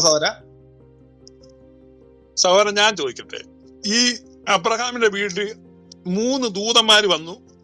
ഈ ദൂതന്മാർക്ക് കാളെ കൊന്ന് ഇറച്ചിയും കറി വെച്ച് അപ്പവും കൂടെ കൊടുത്തു. ദൂതന്മാര് കഴിച്ചോ ഇല്ലയോ? അതെ, കഴിച്ചു. അതുപോലെ ഒരു ദൂതനായിരുന്നു യഹോവ. ഇയാള് കഴിക്കുകയും ചെയ്യുമായിരുന്നു, കുടിക്കുകയും ചെയ്യുമായിരുന്നു. നല്ല കുടിയായിരുന്നു. ഇനി അല്ലെന്ന് നിങ്ങൾക്ക് തെളിയിക്കാമെങ്കിൽ തെളിയിച്ചു.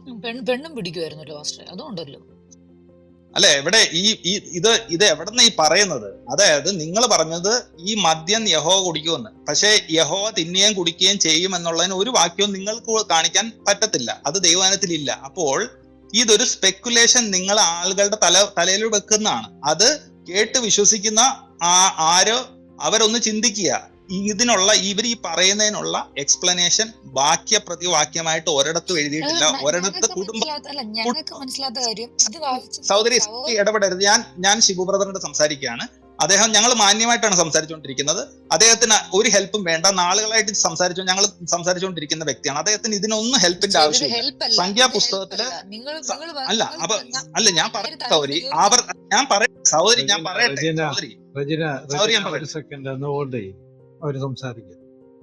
അപ്പോ ഞാൻ ആദ്യം കാണിച്ചു സംഖ്യാപുസ്തകത്തിലെ കുടുംബമായിട്ടിരുന്ന് കഴിക്കുന്നതിനെയും കുടിക്കുന്നതിനെ കുറിച്ചാണ് പറഞ്ഞിരിക്കുന്നത്. അതിനുശേഷം ആവർത്തനത്തില്, അതിനുശേഷം സംഖ്യാപുസ്തകത്തില് അവിടെ ചെന്ന് ദൈവസന്നിധിയിൽ ഒഴിക്കുന്നു. അത് ഇദ്ദേഹം പറഞ്ഞു അത് അപ്രത്യക്ഷമാവും, അത് യഹോവ കുടിക്കുന്നുണ്ട്. പക്ഷെ അതിനുള്ള വാക്യമുണ്ടോ? വാക്യമില്ല.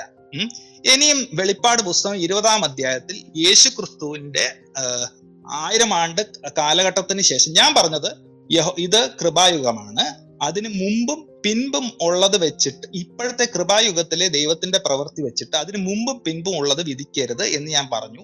വെളിപ്പാട് പുസ്തകം 20-ാം അധ്യായത്തിൽ യേശു കർത്താവായി അവിടെ നടന്നതിന്റെ അകത്ത് ഈ സംഖ്യയിൽ കടൽപ്പുറത്തെ മണൽ പോലെയുള്ള ആളുകളെ ആകാശത്ത് നിന്ന്, സ്വർഗത്തിൽ നിന്ന് തീ ഇറങ്ങി നശിപ്പിക്കുന്നതിനെ സഹോദരൻ ഈ പറഞ്ഞ ഇപ്പൊ സൽഗുണ സമ്പൂർണനായ പിതാവും പുത്രനും അത് യേശു ക്രിസ്തുവിനെ കുറിച്ച് അവിടെ വളരെ ക്ലിയർ ആയിട്ട് പറയുന്നുണ്ട്.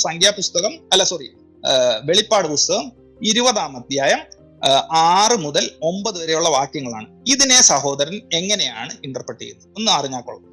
അതിന് ഇന്റർപ്രറ്റ് ചെയ്യാൻ സവാല. അതിനുവേണ്ടി നമുക്കൊരു സെഷൻ വെക്കുമ്പോൾ ഇന്റർപ്രറ്റ് ചെയ്യും. ഇപ്പൊ ആ വിഷയത്തിൽ നിന്ന് അങ്ങോട്ട് ഓടുന്നില്ല. സഹോദരന്റെ ഒരു പരാജയമാണ് ഇങ്ങനെ ഓട്ടം.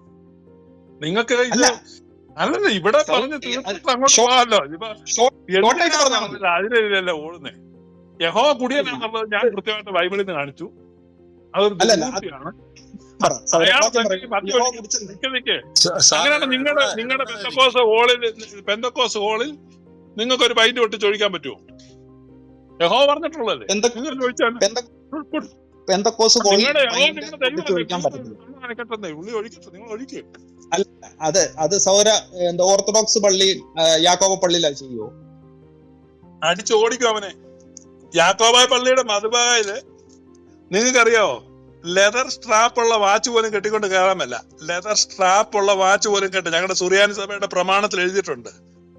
രക്തവുമായിട്ട് ഒരു ബന്ധവുമില്ല, യഹോവയായിട്ട് ഒരു ബന്ധവുമില്ല. ലെതർ സ്ട്രാപ്പ് ഉള്ള വാച്ച് കെട്ടി അച്ഛന് ആ വാച്ച് ഒരു പുറത്തു വെച്ചിട്ടേ മധുവായി കയറാൻ പറ്റുള്ളൂ. അവിടെയൊന്നും നിങ്ങളുടെ ഈ പരിപാടി ചോരയും കള്ളുമൊന്നുമില്ല. അതൊക്കെ നിങ്ങൾ ഒഴിച്ചോ? അല്ല, ഞങ്ങൾക്കും അലൗഡ് അല്ല. അപ്പൊ ഞാൻ വെളിപ്പാട് പുസ്തകം 20-ാം അധ്യായം എടുക്കാൻ കാരണം എന്താണ്? എന്റെ ആർഗ്യുമെന്റ് ഇതായിരുന്നു, കൃപായുഗത്തിൽ ഡ്രംസ് എങ്ങനെയാ? ഡ്രംസ് അത് ഇതല്ലേ, ലെതർ അല്ലയോ അതിന്റെ ഇത്? ഡ്രംസ് ഇപ്പൊ ഡ്രംസ് ഇല്ലല്ലോ സാറേ. ഇപ്പം എല്ലാം വളരെ മോഡേൺ അല്ലേ, മോഡേൺ ആയിട്ടുള്ള സിസ്റ്റം. ഡ്രംസ് ഒന്നും ഇല്ല, ഇപ്പം ലെതർ ഒന്നും ഇല്ല. അതെ, ഇപ്പം ലെതർ ഒന്നും ഇല്ല. അല്ല, അപ്പൊ ഞാൻ പറഞ്ഞ പോയിന്റ് ഇതാണ്. അതിനു മുമ്പ് ഞാൻ ലെതർ ഒന്നും വലിയ കാര്യമായിട്ടൊന്നും കണ്ടില്ല. അതല്ല, ഫേക്ക് ലെതർ ആണ്. ഇതൊന്നും ഒറിജിനൽ ഒന്നും ആണെന്ന് തോന്നുന്നില്ല. അതില് വലിയ വിഷയമൊന്നും ഇല്ലായിരുന്നു. അതിന് പെന്തക്കോസ്തി പഴയ പോലെ അത്ഭുതം ഇല്ലാത്ത എന്തുകൊണ്ടാണ്? ഒറിജിനൽ ലെതറുള്ള ഡ്രം വെച്ച് നിങ്ങൾ കൊട്ടിയപ്പം ആഫ്രിക്കൻ വേതാളങ്ങളെല്ലാം വന്നു, നിങ്ങൾക്ക് അനുഗ്രഹം ഉണ്ടായിരുന്നു. ഇപ്പൊ നിങ്ങൾ സിന്തറ്റിക് ലെതറിന്റെ ഡ്രം അടിക്കാൻ തുടങ്ങി, ഒരു കോപ്പും നടക്കുന്നില്ല. പഴയ പോലെ ഉണർവില്ലല്ലോ നിങ്ങൾ. ശരിയാ, നിങ്ങൾ ആ ലെതറിന്റെ നിങ്ങൾ ഒരു കോഴിയൊക്കെ കൊന്ന് ഒഴിക്കണോ? നിങ്ങൾ യഹോവയല്ലേ ആരാധിക്കുന്നത്? ശക്തി വെളിപ്പെടണേ. ഒരു കോഴിയുടെ കഴുത്ത് വിരിച്ച് അവിടെ ഒഴിച്ച് ഇച്ചിരി കള്ളും കൂടി ഒഴിച്ചു വെച്ച് നിങ്ങൾ അടുത്ത ഞായറാഴ്ച ഒന്ന് പണിമായിട്ട് സെറ്റപ്പ് ആക്ക്. പഴയ പോലെ ശക്തി വരുമെന്ന്. ഞാൻ വെളിപ്പാട് പുസ്തകം ഇവിടെ നിക്കേ എന്റെ പോയിന്റ് ഓടാൻ ഞാൻ. അല്ല സൗര, എന്താ കാര്യം? ഒരു ചോദ്യമുണ്ട്. ഈ നിങ്ങളുടെ അവിടെ കേട്ടതില്ല, നിങ്ങൾക്ക് ഈ മധുവ പോലെ വല്ല വാങ്ങാത്ത പോലെ ഉണ്ടോ? കേട്ടതില്ല എന്ന് പറയാൻ ഇങ്ങനെ വല്ലതും ഉണ്ടോ? അല്ല, ചർച്ചിൽ അങ്ങനെ കേട്ടാറുള്ളൂ. അത് ബെൽറ്റ് കെട്ടിച്ചുണ്ട് പറഞ്ഞിട്ടുണ്ടോ? എനിക്കറിയാം, ഞാൻ കേട്ടിട്ടില്ല. അല്ല, താങ്കള് കുപ്പിയും കൊണ്ട്, അതായത് മദ്യത്തിന്റെ കുപ്പിയും കൊണ്ട് ലെതർ ബെൽറ്റിന്റെ കാര്യമാണ് പറഞ്ഞത്. ലെതർ ബെൽറ്റിന്റെ കാര്യമല്ലല്ലോ നമ്മള് ഇത് പറഞ്ഞത്. ലെതർ ബെൽറ്റിന്റെ കാര്യം പറഞ്ഞത് അല്ല. പക്ഷെ മെയിൻ പോയിന്റിലേക്ക് വരാം. വെളിപ്പാട് പുസ്തകം 20-ാം അധ്യായത്തിൽ ഞാൻ കാണിച്ചത് യേശു ക്രിസ്തുവിന്റെ സ്വഭാവം. താങ്കൾ പറഞ്ഞ യേശു ക്രിസ്തുവിന്റെ സ്വഭാവവും വെളിപ്പാട് പുസ്തകം 20-ാം അധ്യായത്തിൽ കാണുന്ന യേശു ക്രിസ്തുവിന്റെ സ്വഭാവം തമ്മിൽ വ്യത്യാസമുണ്ട്. അതിന്റെ അർത്ഥം, ഇപ്പോൾ ക്രിസ്തു ന്യായാസനത്തിലല്ല ഇരിക്കുന്നത്, ഇപ്പോൾ ക്രിസ്തു ഇരിക്കുന്ന കൃപാസനത്തിലാണ് ഇരിക്കുന്നത്. അതിന് മുമ്പ് ഉണ്ടായിരുന്നത്, അതായത് പഴയ നിയമത്തിൽ ഉണ്ടായിരുന്നതും ഫ്യൂച്ചറിൽ വരാൻ പോകുന്നതുമായ ദൈവത്തിന്റെ പ്രവർത്തികളോ നമുക്ക് വിധിക്കാം. ഇപ്പോഴത്തെ നിങ്ങളൊരു എഡ്യൂക്കേറ്റഡ് പേഴ്സൺ അല്ലേ സഹോദര? ഒരു ഡിബേറ്റ് നടത്തുമ്പോ ആ വിഷയത്തിൽ നിൽക്കേണ്ട എങ്ങനെയാന്നുള്ള മിനിമം അണ്ടർസ്റ്റാൻഡിങ് വരുന്നത് വളരെ ദയനീയമായ സുഹൃത്ത്. ഇത് നിങ്ങൾ അതിൽ ഓടുന്നത് പറഞ്ഞോണ്ടിരിക്കുന്നത്. അല്ല, ബ്രദർ പറഞ്ഞ വിഷയത്തിൽ ബ്രദറിന് തെളിവ് തരാൻ പറ്റിയില്ല. അത് യഹോവ തിന്നു അല്ലെങ്കിൽ യഹോവ കുടിച്ചെന്നുള്ളതിന് തെളിവൊന്നുമില്ല. യഹോവ കുടിച്ചെന്ന് അവിടെ യഹോവയ്ക്ക് പാനീയാഗമായിട്ട് ഒഴിച്ചാൽ പിന്നെ കുടിക്കാനല്ലേ ഇതിന്? യഹോവയ്ക്ക് പാനീയാഗമായിട്ട് ഒഴിക്കണം എന്ന് പറഞ്ഞാൽ പിന്നെ എന്തുവാ? ശുഭു പറഞ്ഞില്ലേ?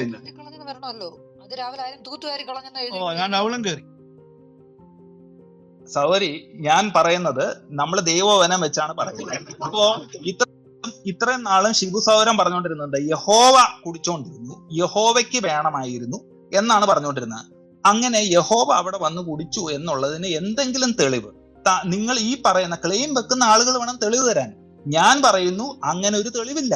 അപ്പൊ ഈ ക്ലെയിം വെക്കാത്ത ആൾക്കാർക്ക് തെളിവ് തരേണ്ട ആവശ്യമില്ല. ഞാൻ തന്നിരിക്കുന്ന 2 വാക്യങ്ങളിലും ആദ്യത്തേതിന്റെ അകത്ത് കുടുംബത്തിന്റെ അടുത്ത് കുടിക്കാനാണ് പറഞ്ഞിരിക്കുന്നത്, രണ്ടാമത്തേത് അവിടെ കൊണ്ടുവന്ന് ഒഴിക്കാനാണ് പറഞ്ഞിരിക്കുന്നത്. ഇത്രയെങ്കിലും മാന്യമുണ്ട് സാർ. ഇത്രയും മലയാളം വായിച്ചിട്ട് സൗരൻ എവിടെ ഉരുളുന്നത്? ഞാൻ പെന്തക്കോസുകാരിയാ.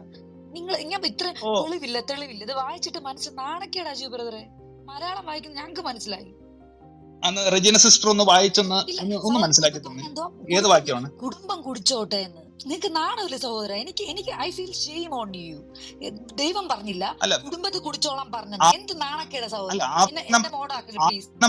26 ഒന്ന് വായിച്ചേ സൗരി. ഞാൻ വായിക്കാം. നിന്റെ ഇഷ്ടം പോലെ മാടോ ആടോ വീഞ്ഞോ മദ്യമോ ഇങ്ങനെ നീ ആഗ്രഹിക്കുന്ന ഏതിനെയും ആ പണം കൊടുത്തു വാങ്ങി നിന്റെ ദൈവമായ യഹോവയുടെ സന്നിധിയിൽ വെച്ച് തിന്ന് നീയും നിന്റെ കുടുംബവും സന്തോഷിക്കണം. ഇവിടെ യഹോവ എവിടെയാണ് കുടിച്ചതെന്നാണ് ഞാൻ ചോദിച്ചത്.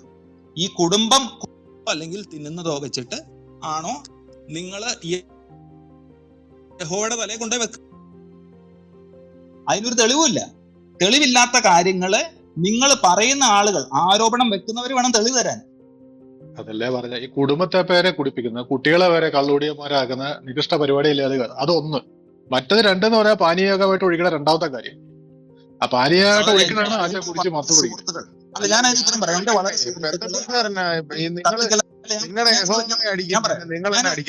നമുക്ക് സഹോദര ഞാൻ പറയാം, എന്റെ പല സുഹൃത്തുക്കളും കാത്തലിക്സ് ആയിട്ടുള്ളവരുണ്ട്. അവരുടെ ഇടയിൽ ഒരു കല്യാണത്തിനോ അല്ലെങ്കിൽ അവരുടെ ഇടയിൽ അത് ഒരു തെറ്റായിട്ട് കാണില്ല. അതല്ലെന്നേ ഞങ്ങള്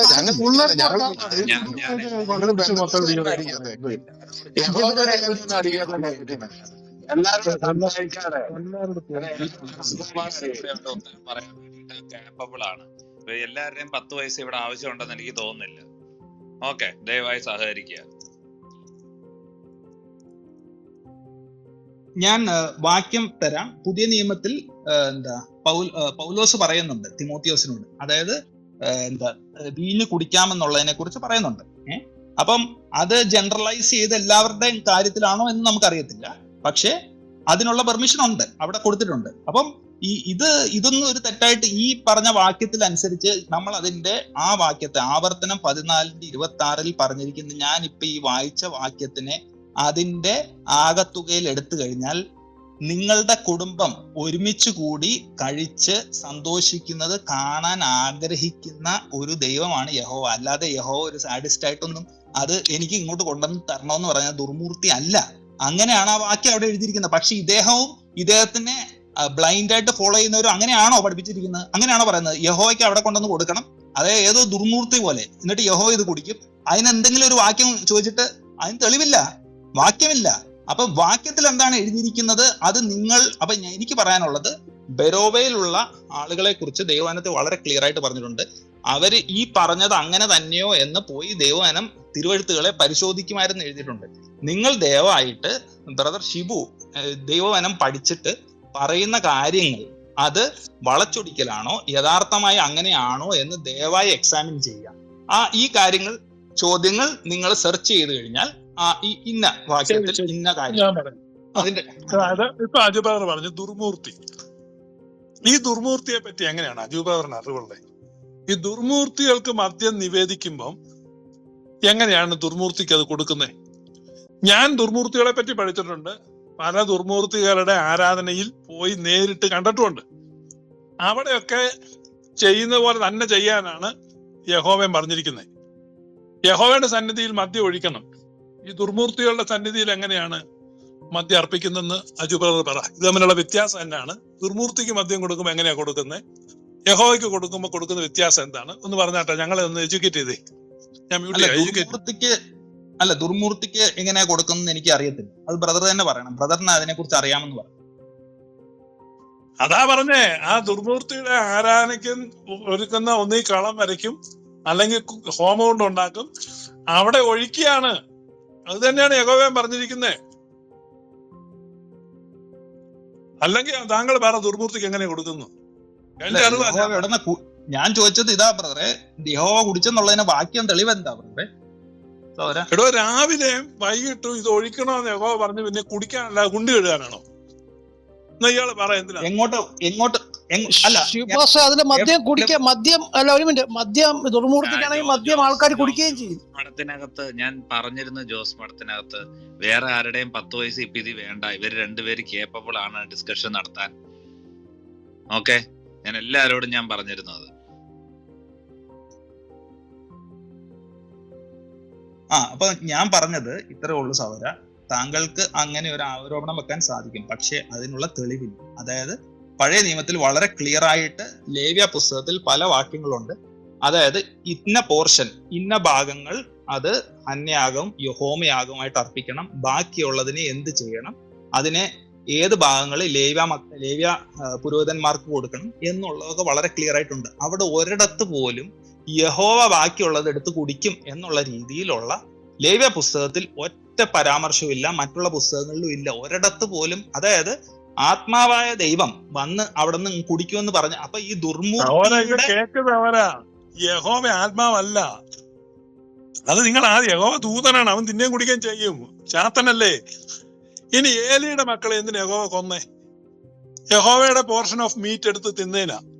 കാരണം മേധസ് യഹോവയ്ക്ക് ആണ്, മേധസ് യഹോവയ്ക്കുള്ളതാണ്. അത് പറഞ്ഞിട്ട് ഞാൻ പറയട്ടെ, അത് യഹോവയുടെ മേധസ് യഹോവയ്ക്കുള്ള ഓഹരി ഇവന്മാര് കുത്തിയെടുത്ത് തിന്നേനാണ് പുള്ളി കോപിച്ച അവരെ കൊന്നത്. മനസ്സിലായോ?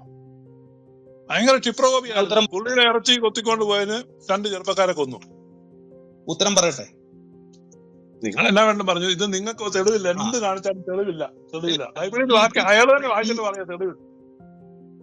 ഈ പറഞ്ഞ കാര്യം ഞാൻ ഇപ്പൊ തന്നെ അതേ വാക്യം ഞാൻ എടുത്ത് കാണിക്കാം. അതായത് വളരെ ഷോർട്ടായിട്ട് പറയാം, അതിനുശേഷം വാക്യവും എടുത്ത് കാണിക്കാം. വളരെ ക്ലിയർ ആയിട്ട് പറഞ്ഞിട്ടുണ്ട്. ഒരു ആനിമലിന്റെ ശരീരത്തെ കൊണ്ടുവരുമ്പോഴത്തേക്ക് അതിന്റെ ഫാറ്റ് ഉരുകത്തക്ക രീതിയിൽ അതിനെ അവിടെ വെച്ച് അതിനെ ആ സമയം ഇത്ര സമയം കൊടുക്കണമെന്ന് പറയുന്നുണ്ട്. അതിന് പകരം അതിനെ ഫുള്ളായിട്ട് ഫാറ്റ് ഉരുകി അതിന്റെ അർപ്പണം തീരാൻ സമ്മതിക്കാതെ അതിന് മുമ്പ് ഇവര് വന്ന് മുപ്പല്ലി കൊണ്ട് കുത്തിയെടുത്ത്, അതായത് ഇന്ന പോർഷൻ ഇവർക്ക് എടുക്കാവുന്നുണ്ട്, പക്ഷെ അത് ആദ്യം അവിടുന്ന് ഫാറ്റ് ഉരുകി അതിന്റെ അർപ്പണം കഴിഞ്ഞതിന് ശേഷം വേണം ഇവരത് എടുക്കാൻ. അതിന് അവര് കാത്തിരിക്കാതെ വെയിറ്റ് ചെയ്യാതെ അവിടെ ചെന്ന് അവിടെ ഇരിക്കുന്ന സമയത്ത് തന്നെ അതിനെ എടുത്തത് കൊണ്ടാണ് അവിടെ അങ്ങനെ ഒരു കാര്യം ഉണ്ടായത്. ഒരിടത്ത് പോലും യഹോവയ്ക്കല്ലത്. അത് അവിടെ പഴയ നിയമത്തിൽ വളരെ ക്ലിയർ ആയിട്ടുണ്ട്. അത് ലേവ്യ പുരോഹിതന്മാർക്കാണ് അതിന്റെ പോർഷൻ. ഇവര് ഇതിനെ ഫുള്ളായിട്ട് ബേൺ ആവാൻ സമ്മതിക്കാതെ അതിനു മുമ്പ് ആർത്തി പൂണ്ട് ആളുകൾ അവിടെ നോക്കി നിൽക്കുക എന്ന് പറഞ്ഞാൽ അവിടെ ആളുകൾ കുറെ കാശൊക്കെ മുടക്കി അവര് കൊണ്ടുവന്ന് അവര് വന്ന് അർപ്പിക്കുകയാണ്. പക്ഷെ അവരുടെ ആ അർപ്പണം തീരുന്നതിന് മുമ്പ് തന്നെ ആർത്തിയോടുകൂടി യൗമാർ ഈ ചെയ്യുന്നത് തോന്നിയാസത്തിനാണ് അവന്മാരെ ശിക്ഷിച്ചത്. ആ വാക്യം ഒന്ന് എടുത്ത് ഞാൻ സമ്മതിച്ചു, വാക്യം വേണ്ട, സമ്മതിച്ചു. സഹോദര, നിങ്ങൾ ഇത്രയും പാവമായിപ്പോയല്ലോ. ഞാൻ നിങ്ങളോടുള്ള ചർച്ച വിടുന്നത് കാരണം നിങ്ങൾ ഇത്രയും ശുദ്ധനും ഇത്ര പാവവും ആയി പോയതിൽ എനിക്ക് നിങ്ങളോട് വലിയൊരു വാത്സല്യം തോന്നുന്നു ഇപ്പൊ. പാവം കാരണം എന്താണെന്ന് വെച്ച് കഴിഞ്ഞാൽ ഈ യഹോവ ഈ മേധസ് മുഴുവൻ ഉരുകി കഴിഞ്ഞാൽ പിന്നെ ഇറച്ചിക്ക് ടേസ്റ്റ് ഇല്ല. അപ്പൊ ഈ കൊഴുപ്പ് അവശേഷിക്കുമ്പോഴാണ് നിങ്ങൾ ബാർബിക്യൂ ചെയ്യുന്നിടത്ത് നോക്ക്, ആ ഫാറ്റി പോർഷൻ ബാർബിക്യൂ ചെയ്യുമ്പോഴാണ് ടേസ്റ്റ്. അതാണ് യഹോവയ്ക്ക് വേണ്ടത്.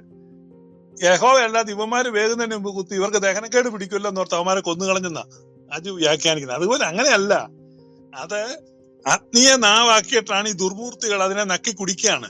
ഇത് എന്തിനാ യഹോവയ്ക്ക് ഇതിനെ കരിക്കുന്നത്? ഈ മട്ടൺ ബാർബിക്യൂ എന്തിനാ യഹോവയ്ക്ക് രാവിലെ വൈകിട്ടും? അതിന് വല്ല ന്യായീകരണം ഉണ്ടോ? ഇയാളിത് തിന്നുകയാണ്. അതാണ് പറഞ്ഞ അയാള് തിന്ന് തീരുന്നതിന് മുമ്പ് ചെന്ന് മുപ്പല്ലിക്ക് കുത്തി ഇവന്മാരെടുത്തോണ്ട് പോയി. അതിനാ കൊന്നത്. നിങ്ങളൊരു പാവാണ് സഹോദരൻ. ഞാൻ നിർത്തി. നിങ്ങൾക്ക് ആർക്കും ഇത് ബാക്കി പറയാൻ കേട്ടോ, ഞാൻ വിട്ടു.